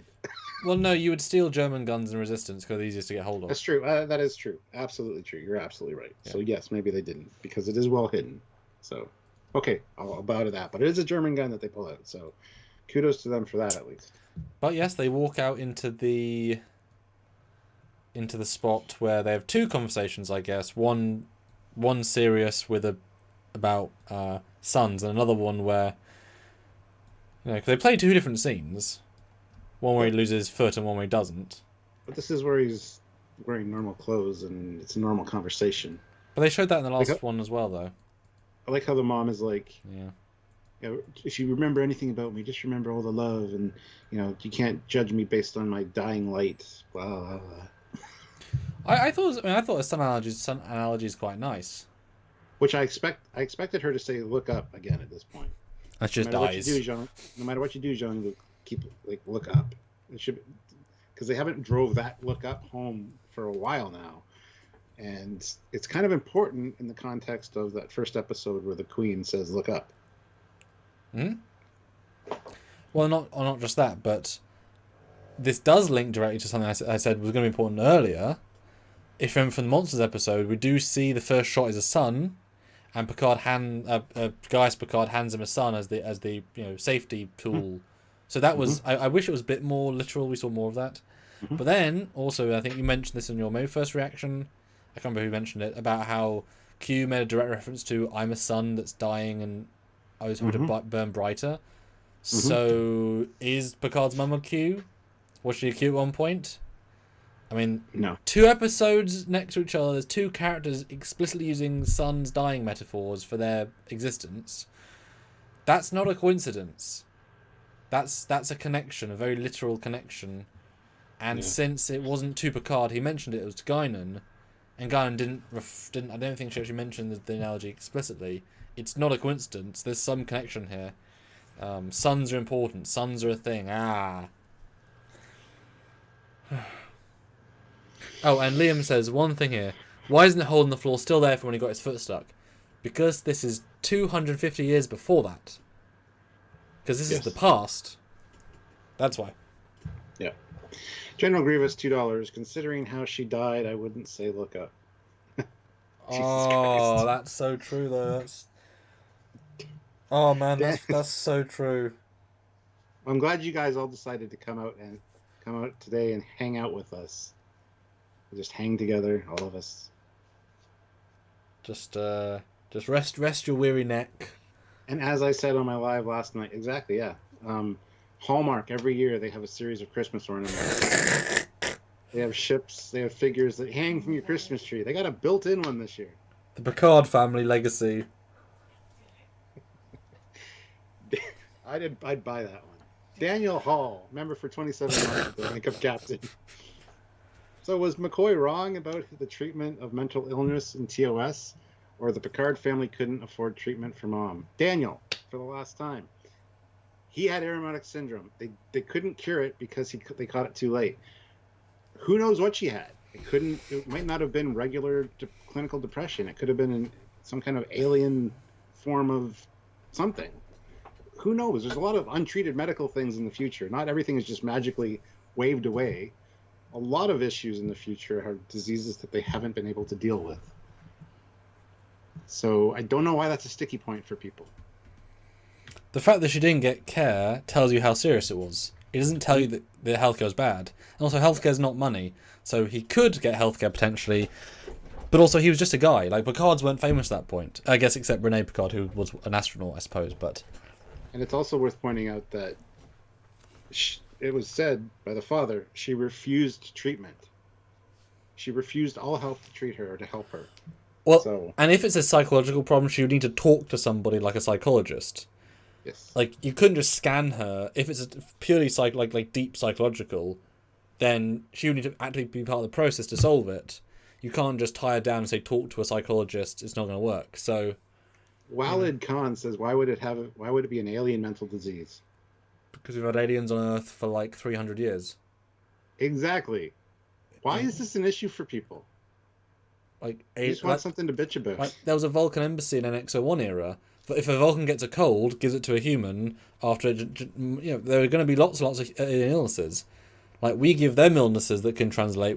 Like, the coronavirus was a bat disease. Yeah. At a certain point, things cross over species. It's going to happen for aliens a lot easier than for that. So, it could be anything. Area 51, $5. This Christmas, hang up a card from your tree. Another Hallmark moment. I was going to say, Hallmark keepsake ornament. Can your I can't remember which relation it is, do the plushies but a hanging mini one? They do a plushie version. Good God. Yeah. The cynical optimist, £2. She got care. They just told her to hang in there. You people are the worst, but we love you. All right. Anyway, this scene ends with you hear the dad yelling, Yvette, Yvette, and Jean-Luc, where are you? And then it cuts to Picard and Talon coming in. And I like these scenes. I just wish they weren't in this episode with everything else happening. Because they're good scenes, but they keep intercutting between other stuff that's just not creating the tension. Because then suddenly, boom, that scene happens now. Now we've got very slow walking Brent Spiner, who's sort of like looking around. Because there's nothing for him to do in the scene. So he's like looking around, and Picard finds a gun. And shoots a gun. With a totally CGI light, because they won't give a 90-year-old man a blank because it hurt his hand, I guess. Well, that comes in a second, because then we see the scene where she says, is this your first time? Is this how you remember it being a kid? And he's like, more or less. And then you see the scene of him getting his foot stuck, his dad saving him. And then they come in the room. And he goes on to talk about, yeah, he locked him and blah, blah, blah. Oh yeah, final comments. Then Yes, you get the we're just shooting discussing here. Yes. And guys, keep voting in the poll. Got 150 likes. It's a very, very, very, very interesting result of poll. So keep voting. I'd say so. That's probably our most one-sided poll this season, which is, except the first one, which is overwhelmingly the other way around. Gosh. But yeah, they take out, and that's like Brent's fourth shot where he does this.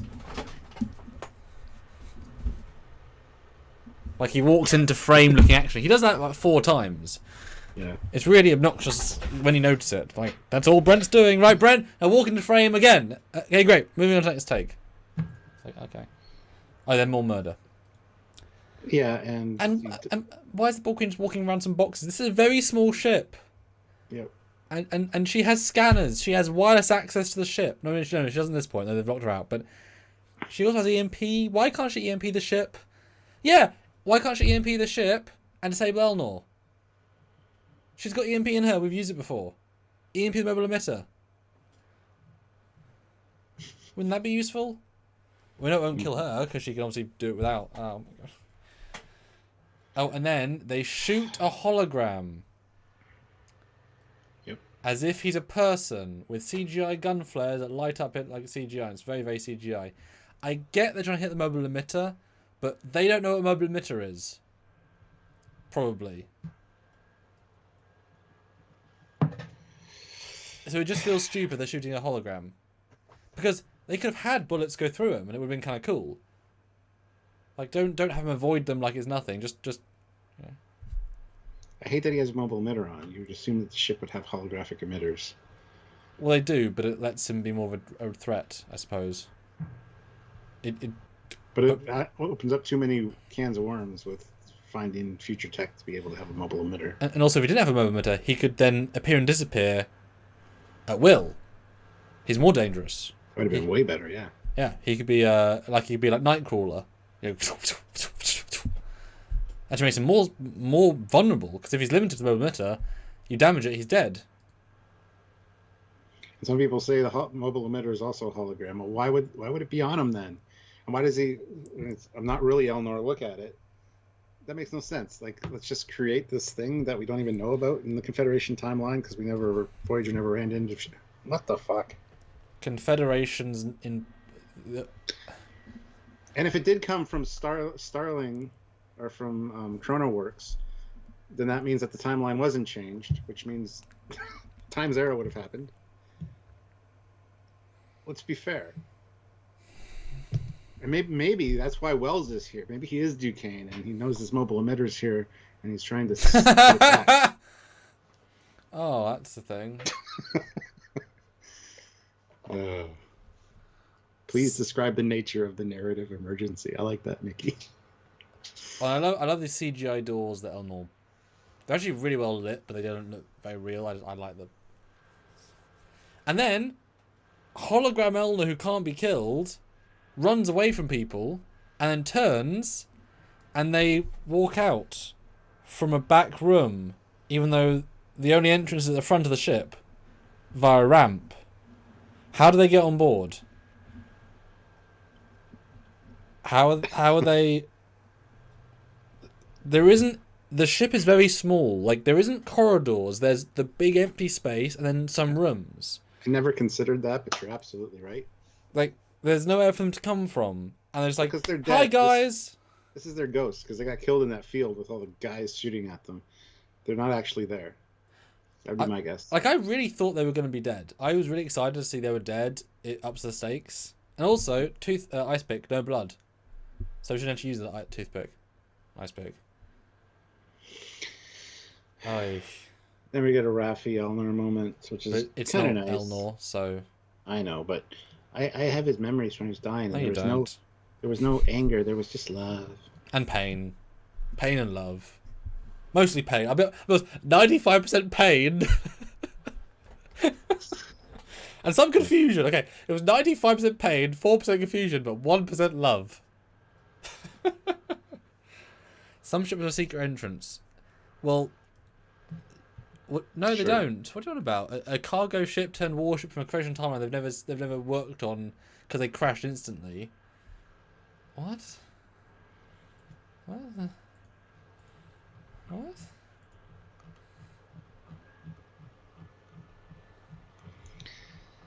Can we stop talking about this episode yet? We're getting close. Are you sure?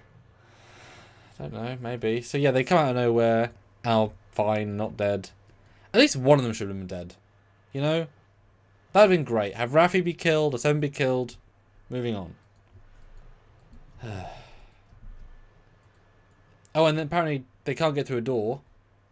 You know she's got tentacles that can, like, hit and do things. But the door's the most...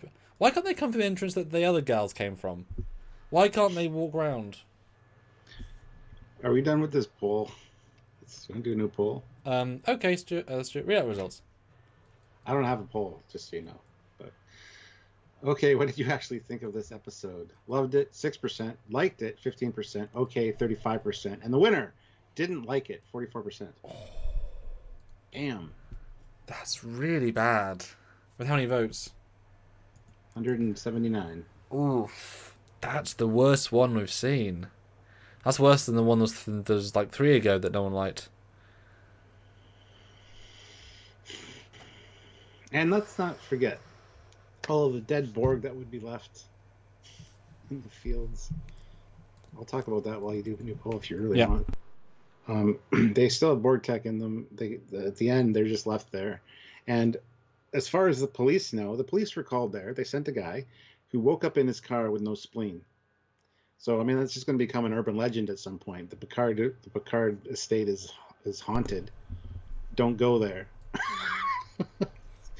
But also, Borg tech everywhere. Also, can you imagine that if the show's near anybody, they're suddenly hearing like thousands of bullets, like,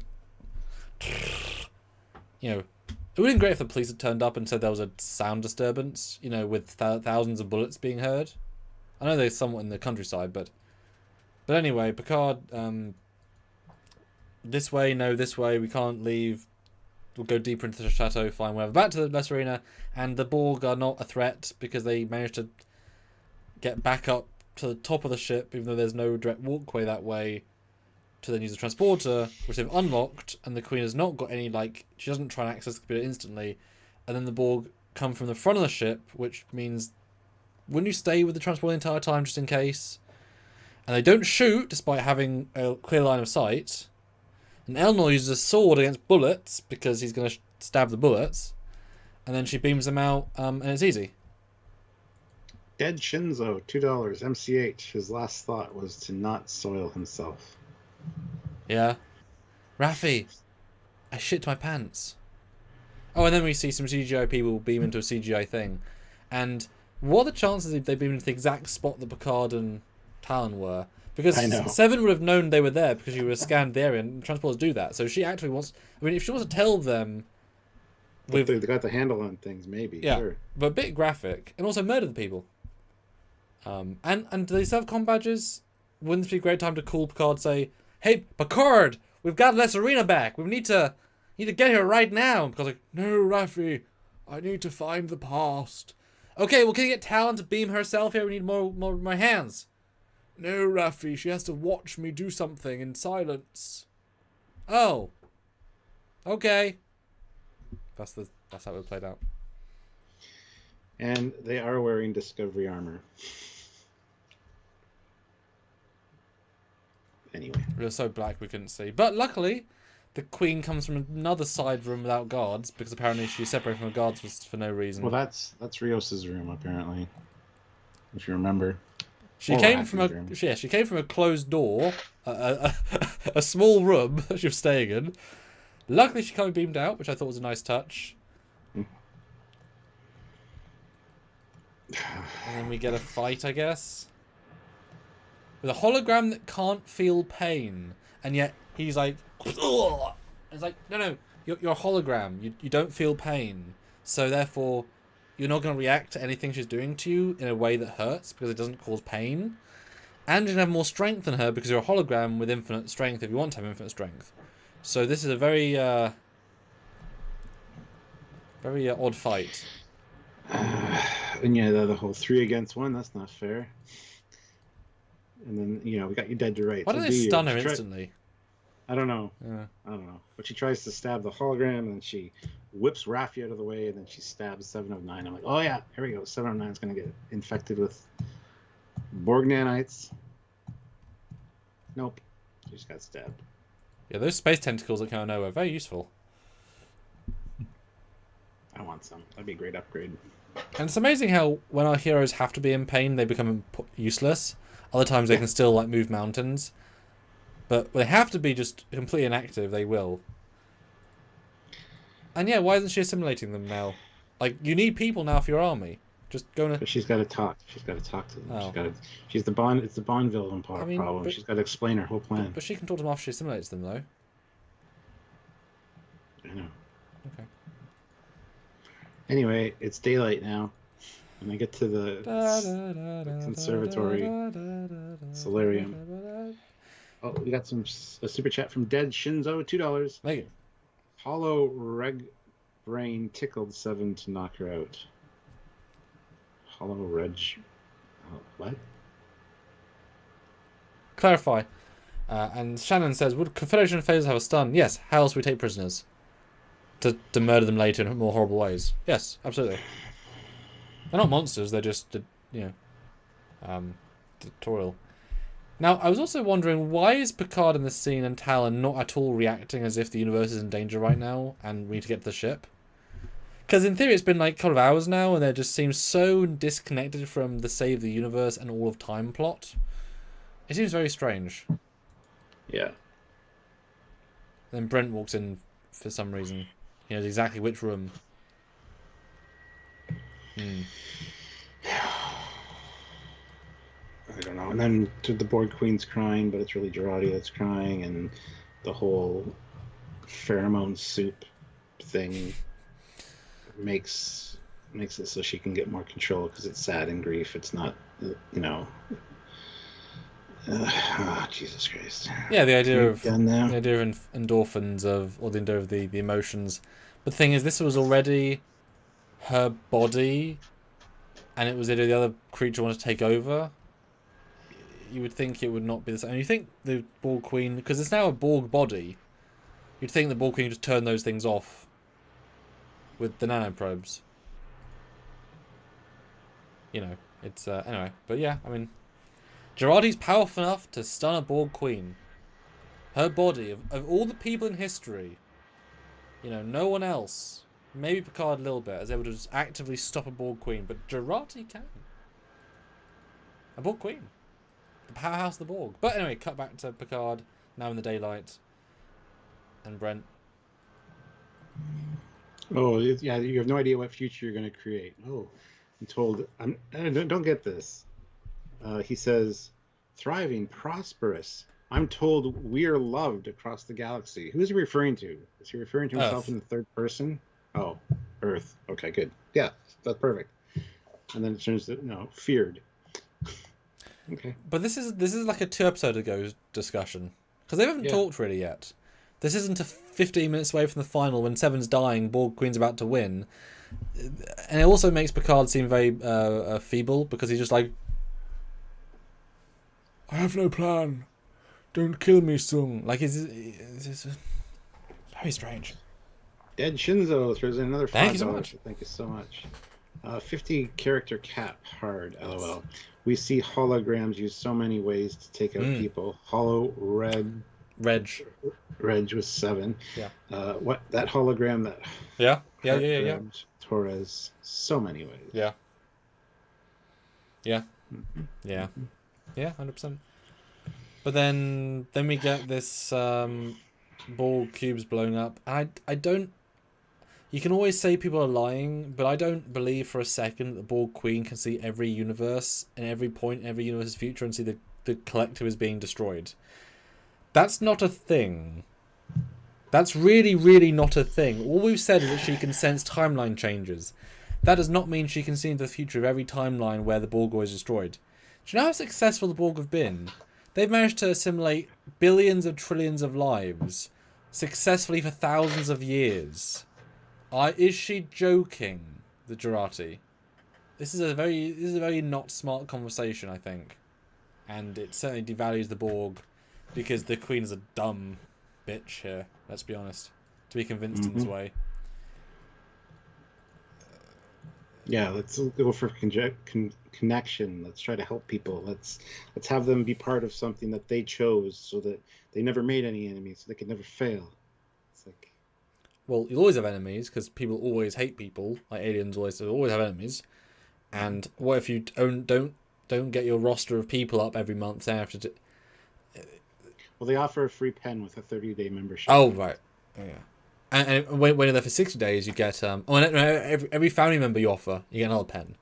So if it's like joining our channel. You get like your name highlighted. You get a badge that changes the longer you're here. Yeah. You get emojis. Turns out that every Borg cube is actually painted black, the name of a person. That's why they're black, because it's covered in millions of letters. You see. Yeah. But so, who in the chat though bought this as a thing? Now, luckily, this is an alternate universe. Future Borg people. This isn't our prime time. This has nothing to do with our universe. There aren't friendly Borg Queen people in our universe. This is not a thing that is conclusive, whatever. But who bought this? I mean, it is a Confederation Borg Queen who's been ruined. But this would not... Alice Creek would just assimilate you. Because that's their thing. Because the Borg Queen is not like the king or queen. It's a representation of an algorithm. Like...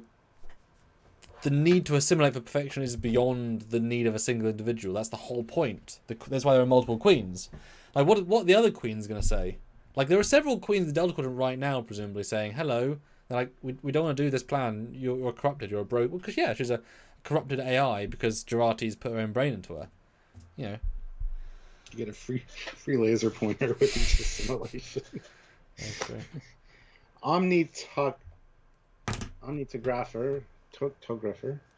$2. I think the Queen is an AI Agnes out logicked. Yeah, I mean, that's really all it is. It's Agnes's brain was powerful enough to. Yeah. Taylor T, $20. Thank you so much. Thank you. Did Girati pull a Boimler and teach the Borg Queen empathy? Yes, she did. Lord yes. Did it first. No, that's that. Hey. Yep. Yeah.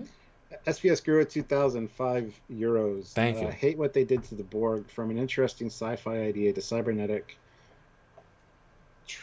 transhumanism, gone awry, to Borg Queen lonely. LOL. Yeah. And in fact, but Mario says the Borg are a hive mind. There's a hive mind of two. They of course would need to agree. So that is true. There's only two minds, two voices in their brain.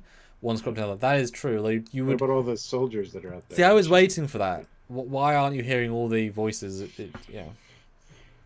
Listen to the new girl. She's human like us. We all want to be free, but you can take Bob. He'll stay. Oh wait, they all got murdered. Oh no. SPS Guru 2005 €. And correct me if I'm wrong, but didn't the Borg create the Queen to deal with the Federation, not the Queen created the Borg? Unknown. Yeah. The Queen itself is a retcon that works okay at best. Yep. There's a very lovely logical line you can see if you link it all in, but it's but the fact that we also see a Queen earlier in Voyager's history because of things in it. Yeah. A Saucy Puppet Show, who's been a member member upgrade. Ooh, upgraded membership to Captain. So thank you so much. That is awesome. Thank you so much for that upgrade. Outranked easily. Yeah. General Grievous, $2. Congrats. We now have friendly Canadian Borg. That's what I said too when we were watching this. SPS Guru 2005 €. Also, the let's only assimilate people that volunteer clearly was ripped off from the Tok'ra. Yeah.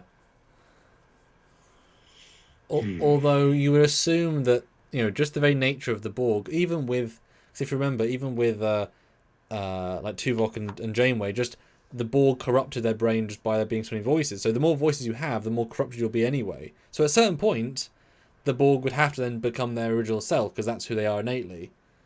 That's what the AI means, that's what they do. You can't have 5,000 to 10,000 million voices all speak at the same time. Then it's still the Queen that leads them, and then at that point she's overriding you, which means you haven't got individuality, which means that you are just owned by her. So this is not a thing that you can have without only a few hundred people, maybe, and then it's just like, I mean, the Queen is not going to accept an empire. I know that obviously this Queen lost her entire empire, I get that, this is a different Queen. This is a Queen that's lived and experienced the loss of all of her Borg. This is a broken, destroyed Queen. I get that. That's why our Borg is entirely irrelevant. It does not mean anything to them. This is not what happened to them. It doesn't affect canon at all. This is the Confederation Borg Queen. I mean. At one point, Girati says to her, World 7, didn't you love her once too? No. Didn't know 7. She was never a Borg at all in this timeline. I know there's an echo of her in my brain. I don't know who this is. I don't know what implants look like. I didn't love any of them. I just used them. So I don't even know. I only know there was never a Locutus. There was a Borg Slayer that really beat me up once. Yeah. Dead Shinzo, $5. Resistance is futile, eh? Sorry about that. Assimilation there, friend. Your biological will be made to service us. We got poutine too, and maple syrup. Yes. And so if you're bad, we're going to send the Canadian geese after you. Oh, that's bad. So anyway, we get a really quite funny little touchy moment of, I need to say, beamed away. And that's quite cute, because you do hear the lead-in of the transporter going... Well, hold on. Before that, though, real quick. Oh, okay. There is a sign where part where Soon says, you know, it's funny because we could have been, in another future, I imagine we might have been friends. And then he walks away and says, kill Picard.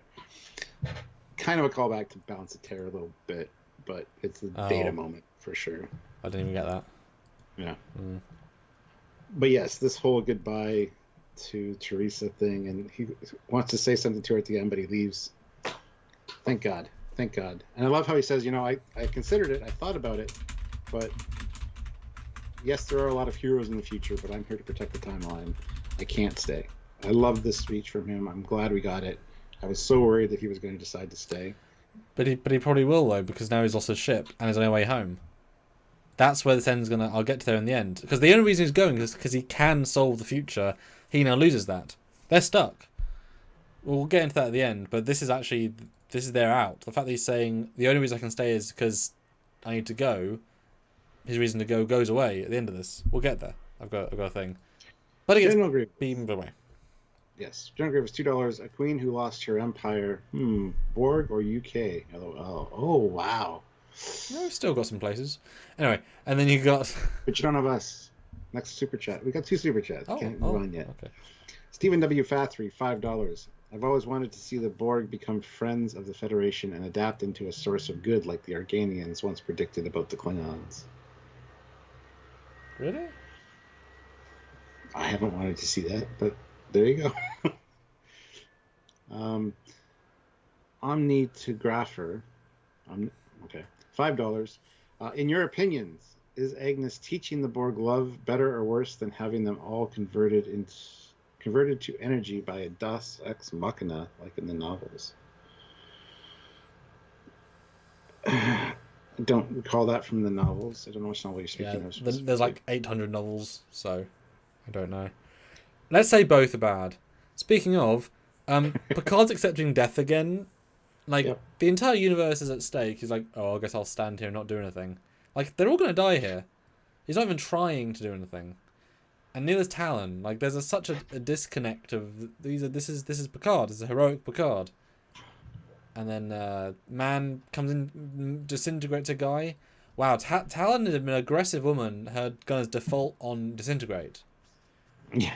That's and this also looks like, I think, the Romulan disintegration effect. Another hint. But what a vicious woman to have this on by default. Oh, look, a key. It's important, don't you know? I'm not even going to be active in the scene. I'm just going to let the universe die or not. Moving on. And also, this I was waiting for because Rios is in a trailer fighting in this room, so I was like waiting for him to come back the entire time. So, but the whole I don't have to be from the future to use this weapon. No, it's Rios. Shut up. Don't explain it to him. Let him blow up. and then he throws it above their heads, and it explodes. You think there'd be like ear piercing, the eardrums would be pierced, whatever. Well, No, no, it was a CGI explosion, so they didn't see it or hear it. Oh, gotcha. Yeah, let Sung blow up because his, like, obviously he's done in the story. He shouldn't be in next week because he's done. Obviously. But we keep intercutting between these two scenes, and now, rather than just assimilating her nicely, she makes tentacles that attach to the very points that Seven would need them. And it's way less elegant. Like, it looks so much less advanced than just going, okay, now you're assimilated. How is this a step forward? And how is she replicating all this material? Like, there's even part of it, like, tubules actually exist in your skin. Like, they're actually physically in your body and they come out. Like, some Borg have little devices, but they're not just... Can we stop talking about this episode yet? We're getting close. Sorry. And then, yes, obviously she has the same implants. It makes no sense at all because that queen never knew the implants. And another thing, when was this deal made? Your life for the ship. When was that ever said? Because it comes up later twice. Your life for a ship is a good deal. And then Raffi says it to Rios later. Queen Prince. What? Did I miss something? Did they forget to ADR in a line of dialogue? Or am I just stupid? Don't answer that, any of you. And it is worth noting that Seven has a lot of Borg stuff attached to her spine. Did the Queen reattach spine things? Because, like, this stuff couldn't be removed because it would kill her. That was the entire point that the Doctor removed everything except this stuff. Like, part of her brain is Borg. So the Queen re-Borged only the bits that would kill her if they got removed. Like, they should have been different implants entirely and then erased because she's going to get erased in the original timeline. Yeah. Have it be different for one episode because lols. Seven gets killed next episode. We reset. She's herself again. Like Chakotay's giant face tattoo. Yeah, it's moronic. It makes me think as the audience they're going to ignore their own time travel rules. Have this be the Seven that lives? And it's like, no, but it can't be. God damn it. Omnitographer, $2. Thank you. Omnitographer. Omni-photographer. Winky face. Not a wink. Yes, it is. Thank you. You got it. Phonetically helps. Then you cut back to Rios, who then says to Picard, I'll go get my ship. And again, Talon, standing there doing nothing. The fate of the future at the balance, doing jack shit. Also doing jack shit was Raffi during that whole scene with Seven. She's like, stop, you're killing her. I'll just stand here and wait. Yep. You'd think you'd be, like, actively trying to stop Computer, reactivate Elnor hologram. Zzz. Yeah, exactly. Computer, beam Borg Queen. Well, you can't do that. Computer, beam us to sickbay. And why isn't, like, Picard, Talon, Galaxy at stake, like, every minute, Rios, they could be dead. Why do you have no giving a shit about the future? The entire point of the season is redundant here. So infuriating and pace-wise. It's so broken. Before we move on, 222 of you here, which is great. Make sure you're all subscribed and hit that like button. I think we can hit 220 likes. Let's try to get there. We only have 176. Keep the super chats coming. You guys are awesome today. Yes. And I love this scene with Rios. You're welcome, by the way. I gotta go actually do things and make sure that ship doesn't take off. But you guys, feel free to stand here. I know you're old. Yeah, I just hate it because it's illogical. Moronic. Oliver Lavery Farag throws in 10 pounds. Great Scott. Boom. Where Girati is going, she doesn't need roast. That would be a thing.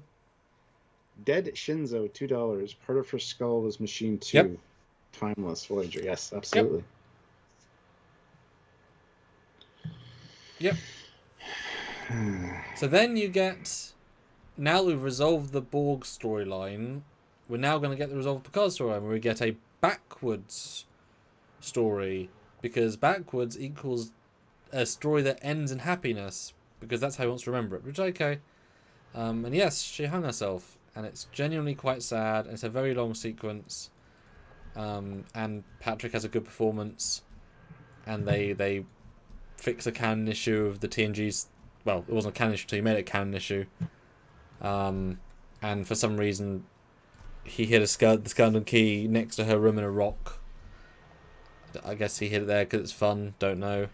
I like how he says this key migrated all around the house. I just wish it hadn't found its way to my hand that day. So the key was like hidden multiple times or something, I guess. Yeah. And yeah, that's the secret of the season. And we had to waste several hours of our lives to get to this point when it could have been told in better ways. This should have been included by episode 5. Yes. And the Borg stuff from 6 to 10. And have him dealing with it more during the course of that time. So I think I'm going to talk about my Q thing real quick here. I think Q is trying to teach him a lesson of why he can't... Well, not necessarily, but I think this is one of the reasons that he can't commit to a relationship, having this trauma. And I think it's going to be a big motivator when he gets back, if he ever gets back, to get together with Laris. Because he has to reevaluate his whole life. His dad wasn't an asshole nor abusive. It's actually his fault that his mother died, and his mother was actually very... Yeah. Because of, not his fault. He does say here that he was told his mother was very ill. He's been told that during the course of his life. So he's got to deal with all that stuff when he gets back. And that could be why he can't commit to a relationship necessarily. I think it's going to tie in somehow. Like I said, it makes sense with how Robert and his dad treat him. And I think it does speak to the episode family a bit. So it's actually added quite a bit of layers. But the whole time watching this, I'm thinking, but she was in where no one has gone before. And then he has the one line of, I used to picture her old, offering me tea and asking for a chat. It's a nice little memory, for sure, or a nice little thing to do. But at least they covered it. So thank the writers for that one thing. And I think it was a case of, this is all written. Somebody burst into the room and goes, has any of you watched TNG? There's an episode. Can we add a line here? Because this is stupid, and people are going to call us out for it. It does feel like an additional voiceover they added. Like, quickly, Patrick could just reshoot this voiceover quickly because we just fix a plot hole in post. It kind of, by not having him say it on set, it kind of feels like it was a voiceover after the fact to fix a plot hole. Because, she lived originally. Now she didn't live. But it explains why the windows are broken in the room as well, because he throws a stone. Yep. Destroying the legacy that his mum left him. But also it's weird because if you recall last week, Q said, I didn't send them back in time. But he had to go back in time to find out about his mum. Because he had to be there and experience it all again. So, how is that not Q's fault then? If Q didn't want him to go back in time, how was Picard meant to find this out in the Confederation timeline while also being a Confederation evil general? Doesn't make sense. No. Saucy Puppet Show throws in $50 super chat, so thank you so much. Well, that's amazing. I agree with Holy shit. I agree with Cap. Recent Trek has had good stories, but ruined by poor writing and stretching them out across a whole season. A season with a few multi-episode stories that maybe eventually tied together would have been much better. Yeah, Enterprise did it best in season 4. Some like 2 or 3 story arcs. 2 or 3 episode story arcs over the course of the season. Much better idea. But thank you so much for that amazing super chat. That is awesome. Thank you. Hit that like button, guys. I want to get to 200 at least. It's 19 more. And Beyond the Fan says, so in the Confederation timeline, did Picard's mum commit suicide as well? Probably not. Because everyone lived differently. And they grew up differently, so she would have... But yeah, probably not. Yeah. That's why he became a monster, because his mum lived. Maybe that would be the final reveal. It's like... Just like in Tapestry, if you don't have drive, you're not who you are. Q's like, so you found the truth about your mother. Yes, I did, Q. Well, if she'd lived, you would have turned out an evil dictator general. What? That was the change. You had to have this pain to define yourself, to look at the stars and go to look up and be positive. So no, Picard. You have to experience and live the death of your life to see that the future is death, but also life. Now, Q could just have flashed me here. It would have taken you 15 minutes. You've done it 4 or 5 times in my life with you. It would have been easy, I'm Q. old and senile now, Picard, and I'm dying. Well, no, he's not, because he has black hair. He's looked old because of Patrick. Yes. Remember, he's a snake energy life form. It's true. Eric Martin. $5. Why would Rios tell Sung about the DNA booby trap? Let him get away and endanger everyone in the room. Yep. Totally agree. Just be like, yeah, if you hold it long enough, it encodes to your DNA. It's going to vibrate a little bit, but just hold it for a second, and then you can kill it. So we're just going to stand here and wait. And Boom. also, move on. Did Laris give him access to the phaser weapon and put his DNA in, or did he rewrite it while he was fixing the door as well? I wondered that too. I don't know. Because I don't believe for a second he can reverse engineer a 2024 Watcher Romulan-esque disruptor that he's never used or seen before, that only was on this desk one time.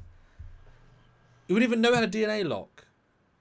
So it means he had to be given it by Laris in the very little amount of time I've had previously, which means he should have had the weapon in other scenes, but he didn't. Doesn't make any sense. And Ninja Chris 77 says, is Picard's mother's name also Renee? No, it is Yvette. Yvette. So yeah, he smashes the thing. They still don't care about the spaceship and saving time.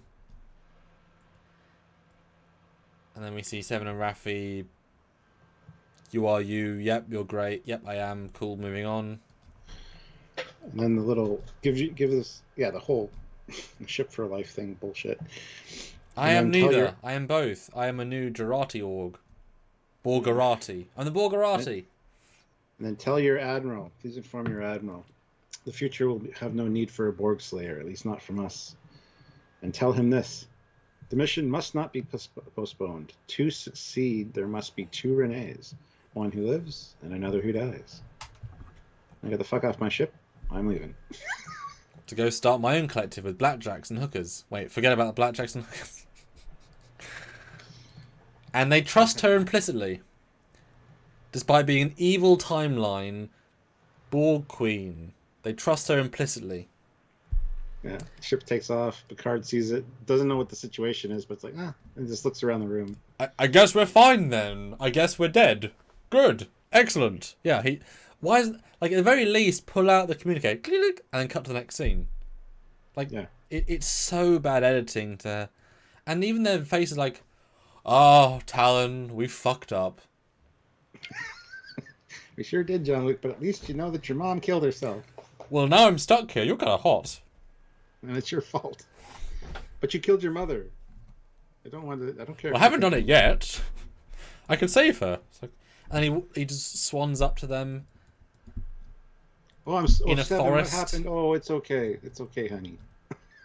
I don't know. It's just sad. And then it ends with a dramatic speech, but it feels so hollow because they have no tech, no plan, no knowledge, no ship, no time travel ability, no. It's a really pathetic ending, and they play it as a victory. Dead Shinzo, $2. Did they just warp in low orbit out of the atmosphere? Yes. Yes, they did it in Star Trek 4 as well. Yes. No problem with it. Small ships like the Bird of Prey and the La Serena, which are small ships, that's small can than do Bird it. of Prey as well. Yeah, it is. Yeah. It's the same size. Yeah. The same size. Regardless, small ships can do it. They've done it before. Large ships like the Enterprise can't, because that would be devastating. Well, I'm sure Stranger Worlds will.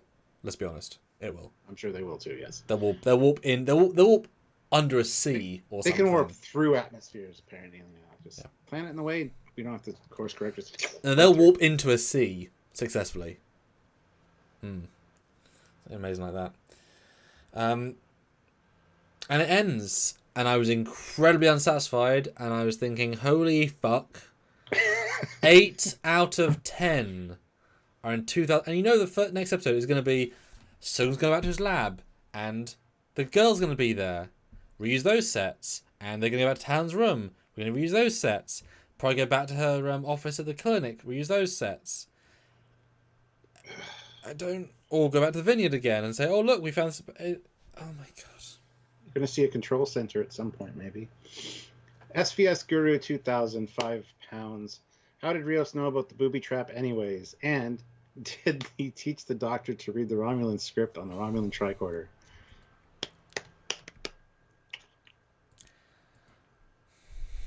You know as much as we do, guys. And as much as the writers as well. But yeah, I have no issue with the ship warping out of the atmosphere, because they did it in Star Trek 4 as well. Least of the problems. Yeah, exactly. The thing I thought is, does this mean... But where's Robert?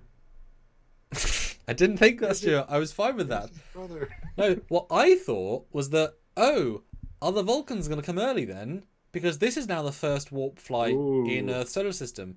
So if they happen to have a ship anywhere anywhere remotely close, they'll see, because warp signatures are pretty distinctive, and it's an advanced warp signature. So the Vulcans, in theory, would come next episode and say, hello. That's what happens. That's why Duquesne is here, to stop it, to tell the Vulcans, hey, you were him. You were him. This was a mistake. Just move on. Because, you know what I mean? I know there was a specific Vulcan ship in range of Earth, but we've already now asserted that 2 different Vulcan science teams have gone to Earth in the 70s and 80s. So they could easily say there's another Vulcan team near. Like, that needs to almost be a part of this time. Like, this universe is forever changed if that's a linking thing. Oi. Eric Martin, $5. All those thousands of worlds assimilated. If they only had realized the Borg Queen just needed a convincing conversation about being nicer. Or even just a goddamn hug. Nobody tried to hug her. Sideshow Kaz stuff, £4.50. Thank you. Everyone's back to how they should be, except Elnor, because he's dead. And he's still on the ship. Oh, yeah, mobile emitter. Oh, that's what they're going to do. They're going to put out a mobile emitter next week and say, look who we've got. Elnor's back. Hello. Oh, probably. I'm future Elnor. Dead Shinzo, $2. Oh, the writers should skim the wiki, 100% convinced. LOL. Oh, that's I didn't even think of that. That's, well, what about the warp signature from Star Trek 4 or that shit on TOS or when Voyager came? Well, like I say, if a Vulcan ship is in range, if it's in range, yeah. I'm saying that would be a funny thing to do because this is not our timeline, so you could do that and have it be a funny like Vulcans appear and it's like, well, we just made first quarter happen like. Yeah, they beam down behind them as they're going into mission control or whatever, and you see Duquesne because he's there helping them, and he just looks at the Vulcans and does this like, or he's like, I was right, I brought them, FBI, I brought them. Yeah, Raffi literally has Elnor in her back pocket. Oh yes. Oh Jesus Christ! All right, that's it. It's done. It's over. We can stop now, right? So I want to see another $50 in super chats because I guess we're a good number. Please. Now's the time to put your scores in. Super chat your scores. Desperate to hear your scores. Yes. I need to know your scores. And we still don't have 200 likes. We're 2 away with 222 people here. There's a lot of 2s going on. So hit that like button and let's try to get up to 220 likes if we can. At least hit to 200. Please put your score out of 10 for Picard in general and all of Trek. Those are 2 numbers that are important to us. So the 19 episodes of Picard, or just enjoyment factor and all of Trek. So I would like to know as well. I really, out of 10, spam the chat right now with your wants. Give us your number. I just realized. Yes. I have a huge, massive headache now. Excellent. I mean, sorry. It just came on right at the end. No, it's fine. It wasn't like all the way through or anything, but. You know what this episode tells me, Stuart? That we have been too generous with our scores the entire season. Because this makes me realise that because the scores we have, this is not the worst of the season, but my number has to be so low. But in our normal review retrospective, it will be the worst of the season scores, but it's not the worst. So that means I was too positive previous times. So I'm looking for our re-review and how low the average is going to get in comparison because we've been way too generous. Yeah, this has really changed the great. Yeah, we have to grade on a curve because the curve has been shifted by this season. Oh yes, absolutely. All right, I'm not going to go through and say nothing's changed for me before you asked. Nothing's changed in our talk. Oh, you like it less from this? Come on. No, I don't. Oh, really? I don't. I can't like it less than I already did. All right. All right, so my score is a perfect NX01 out of 10. Oh, wait a minute. I'll refit that NX01 to maybe be a 4 out of 10 for enjoyment factor. That's pretty funny. I like that. Right? And how's it compared to all of Picard? Is this worse than Season 1? That is the metric we now get into. Oh, it's definitely not worse than Season 1. Really? Okay. Yeah. There's still a lot of... There's enough good here. I'll give it a 5 out of 10 for that score. So average for Picard. So it is worse than one of season. Yeah, it's worse than Nepenthe because there's only 19. You can't have that. Okay, yeah, so for me, it's filled with flaws, filled with problems. It feels cheap. What are you, a chicken? Yep. You baby chick? I'm Tommy Wiseau. Cheep. Oh, hi, Stuart. How's your sex life? I did not. Oh, hi, Mark. I did not write this shit. I did not. Oh, hi, doggy. Oh, hi, Girati. Okay, great. Stuart. Do you enjoy the room more than this? Yes. Me too. As they Hands say, down. the room is bad good. It is a bad movie that's good to watch because it's a bad movie. It's not a bad movie. Can we get in the chat right now who enjoys the room more than this? If you do. Spoon? Huh? What, spoon feeding Want crap? a spoon? Oh, sung. Ah, okay, it's too far back. I actually have a signed copy of the room, so. That's On nice. Blu-ray. That's cool. Yeah, I met him. I know you did. I remember. Yeah, that was great. I was very happy to do that. In the before times. Yeah, room much What's your better. score? My score. Again, this is breaking the scoring chart. This has meant other episodes will be now rated worse than this. So this has now broken my score for season, which has not happened before. It is not good. I like the thing with the mum best because it's actually meaningful. And that's not a good thing to say. No. It is worse than season 1.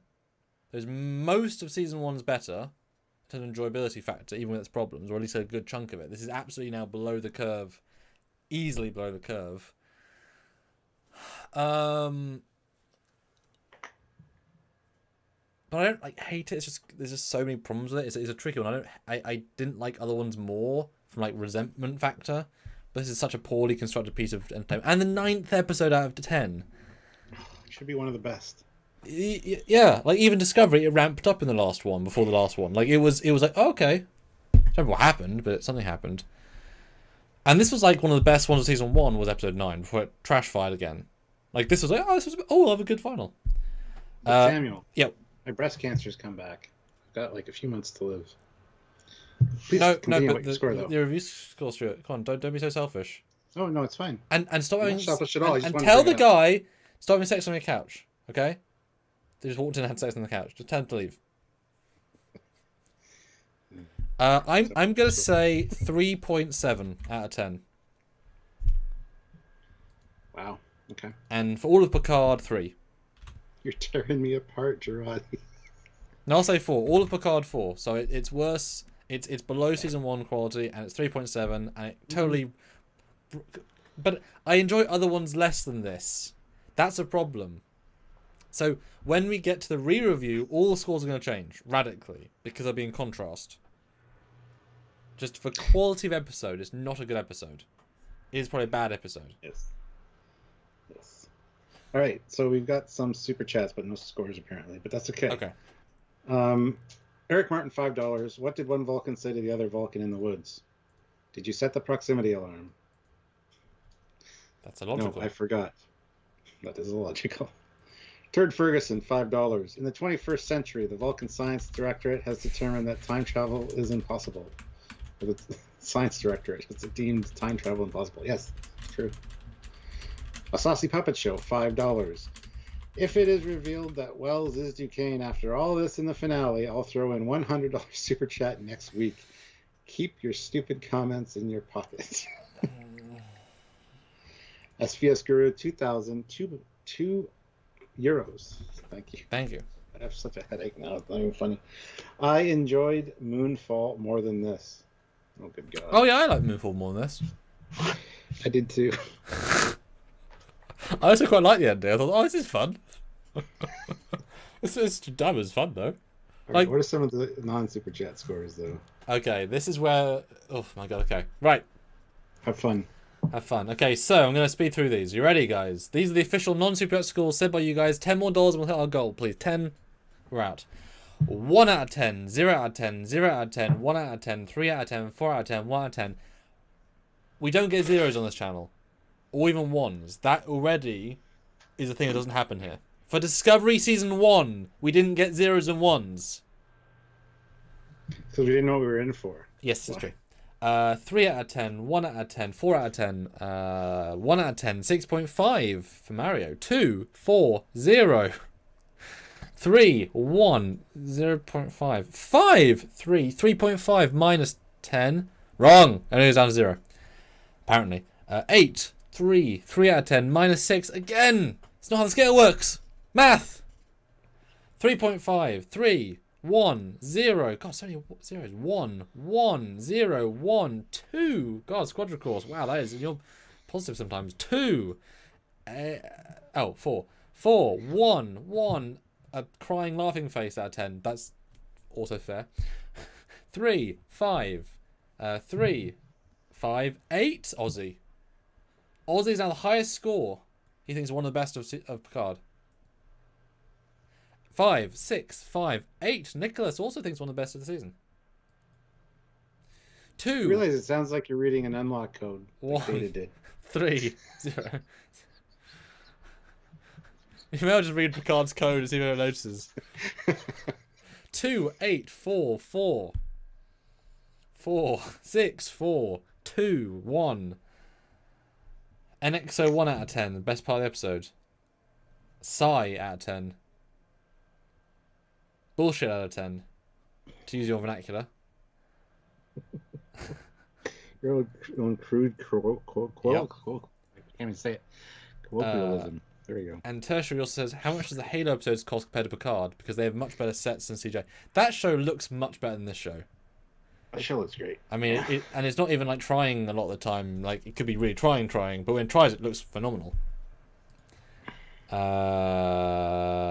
0, 1, 5, 3. Yeah, this is our, we've never get zeros. That is astounding. I'm astounded. Because if this is a 0, guys, if this is a 0 or a 1, and there are worse episodes of the season, that means that the season is going to have multiple 1s or 0s. And not even last season Discovery, or 2 had that. Wow. We still need another $10, guys. Last super chat slot. SVS Guru 2000 has it with €2. Another two 5s, a 10. Yeah, so close. So close. But this was fun, Stuart. This was a creative discussion of epic fails in the Star Trek world. And we have, we got Strange New Worlds on the horizon, thank God. And we also have the finale, which hopefully has something good in it, like, I don't know, the future. So I'm going to do one last poll then. Are you excited for next week's last episode? 62% no. 2/3 of you are not excited for next week. Last poll. And vote in this quickly. I want to give a quick 100 votes, okay? Good Tea, Nice House, $5. Nothing would make me happier if there was a I Was Duquesne All Along reveal with a song and dance. Yep, I'm that desperate for some satisfaction. Hell yeah. All right, now we just need another $5 to close out. But right now, Good Tea, Nice House has a super chat slot. One more like, guys. If you haven't hit like yet, consider hitting it. I want to get to 220. This has been a day. This has been alive. And super chat wise, massively helps. Thank you. Just saying, really thank you. And Area 51 throws in that $5 we needed. Great job, Sam, spouting all those numbers. Locked us out of the Enterprise main computer. That's a very well said version of that joke. Stuart, read out the poll, and we'll close out in a second. Oh, okay. Oh, I knew what this poll's going to be. Are you more excited for Strange New Worlds or Picard next week? Picard or Strange New Worlds? I want 100 votes at least. And this, I'm hoping this will be one of our highest rated one versus the other poll. I want to see us get 95% Strange New Worlds. So keep voting so those numbers can. Don't just vote if you vote either way. Yeah. Brian Donaldson, $10. Picard season 2 equals shit. Sad face. Eric Martin, $5. It's so sad because it's such a great beginning to this season. Eric Martin, $5. I'm going all in on Strange New Worlds. What choice do I have? That's a very good point. And you know what? I told Dave Blass, production designer, that the first episode of Picard was the best live action Star Trek we had in the last 25 years. You weren't wrong. It just didn't carry through the rest of the season. I told him that, and it was real. And to go from there to below Enterprise, below Discovery, well, like to go from here, literally a pedestal of success. I mean, has any season dropped so far? I don't think it ever has in quality. That's. Notice he was so Dave Blass. Love you, man. Mm-hmm. So if you're watching this, you probably tuned out by now. Oh yeah, but he was so proud of everything, posting so much stuff, like right after episode 1 and 2, boom, boom, boom, boom, boom, and then quiet, dead. I mean, a little bit of stuff like about basically all the different chateaus he has images of, which is great. Yeah. But there's nothing to, because it's all the same sets. I mean, it's all the same stuff. And season 3 will be better, of course, but it's shocking they made this show. It really is. Metallica fan 1442, £5. Thanks for the stream. Well, thank you for the super chat. Thank you. Thank you for watching. Squadra Course, $5. Maybe I'm being extra harsh because season 2 started out so good. Kept thinking it would recover, but the episode made me give up. Went from hopeful to angry. And the yes, M Stark. We've said that before, and it is definitely what happens. I've said before, though, guys, this season will not live beyond even a year from now. No one's going to talk about it. No one's going to refer to it. Of no legacy. It's not inspired. Just jokingly. Yeah. Well, it's going to be the creation of the Borg Cooperative. Well, yeah. It's the same thing as Star Trek Into Darkness. No one talks about it except the Khan joke and the underwear joke. Like those are its two contributions to anything. And the Tribble blood. Well, the stupidity of the Khan Tribble blood. Yeah, like it hasn't lived on because no one gives a shit. This will be the same season. It's just like, well, it's just not interesting. It's not worth it. Yeah. Good tea, nice. Good tea, nice. That was $2. Discovery is worse. That is a fact. I mean, subjective, maybe. But... Stuart, maybe we should do this. Maybe we should do something to ourselves, right? You know what we should do next week? Okay, hold on. This is radical, guys. This is radical, okay? Close the poll. SVS Guru 2000, €5. Even if the first episode of season 3 Picard or Strange New Worlds turns out to be good, don't trust them. It's like a drug. The first time it's like, oof, that's awesome, and then you get used to it, and it just gets worse and worse, and ruins your life. General Grievous, $2. Rating 1 of 10 tertiary adjunct of maple syrup. Thank you. He's got another poll, and then we're going to close out because I have a headache and need to go take some medication.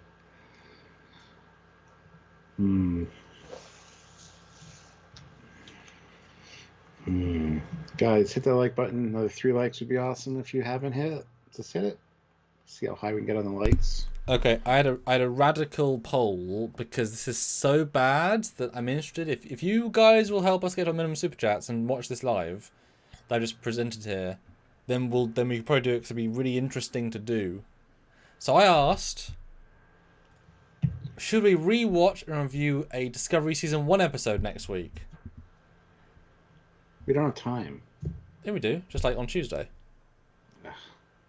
Like the shit season 1 Discovery, and see if now in retrospect that is better than worse than this. If you guys are super chat, you know why? Because it happens on a starship. It happens in space, and it happens in the future. But that's what I mean. Fresh perspective. Go back in, open up that can of worms, review one of the less good ones, like knowingly, just one of the mediocre ones. Like, how does that compare in direct comparison?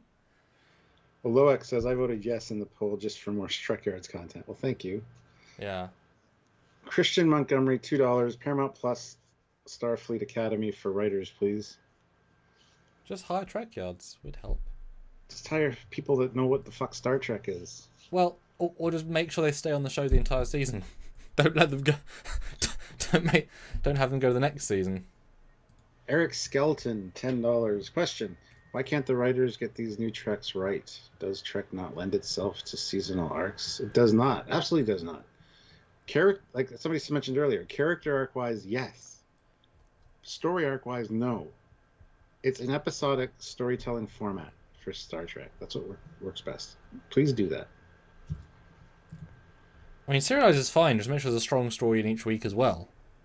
Give them a overall structure. More than just the one story arc going on, is what he's saying. Do something, have a B and C plot. going on at the same time.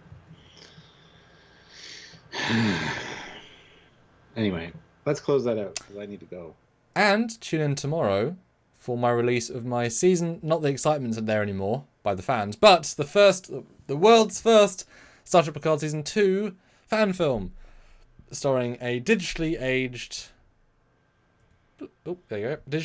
Nim playing Captain Anna Keeley when Picard Season 2 was good, called The Tholian Gambit. Tune in tomorrow. Watch that on the Power 543 YouTube channel or Power 543 Fan Films. We'd love to have you guys tune in, watch, and give your thoughts. The comments and such help the algorithm and get more people to see it, and I make them to be seen. So if you can, please do. If you don't want to, hey, sure. But it's quite canon heavy, as it should be. And it links to Picard Season 2, the good one. So enjoy that tomorrow if you Eric want to watch Martin, $5. Hire the writers from the Hallmark movies. I'm sure they look cheap. it.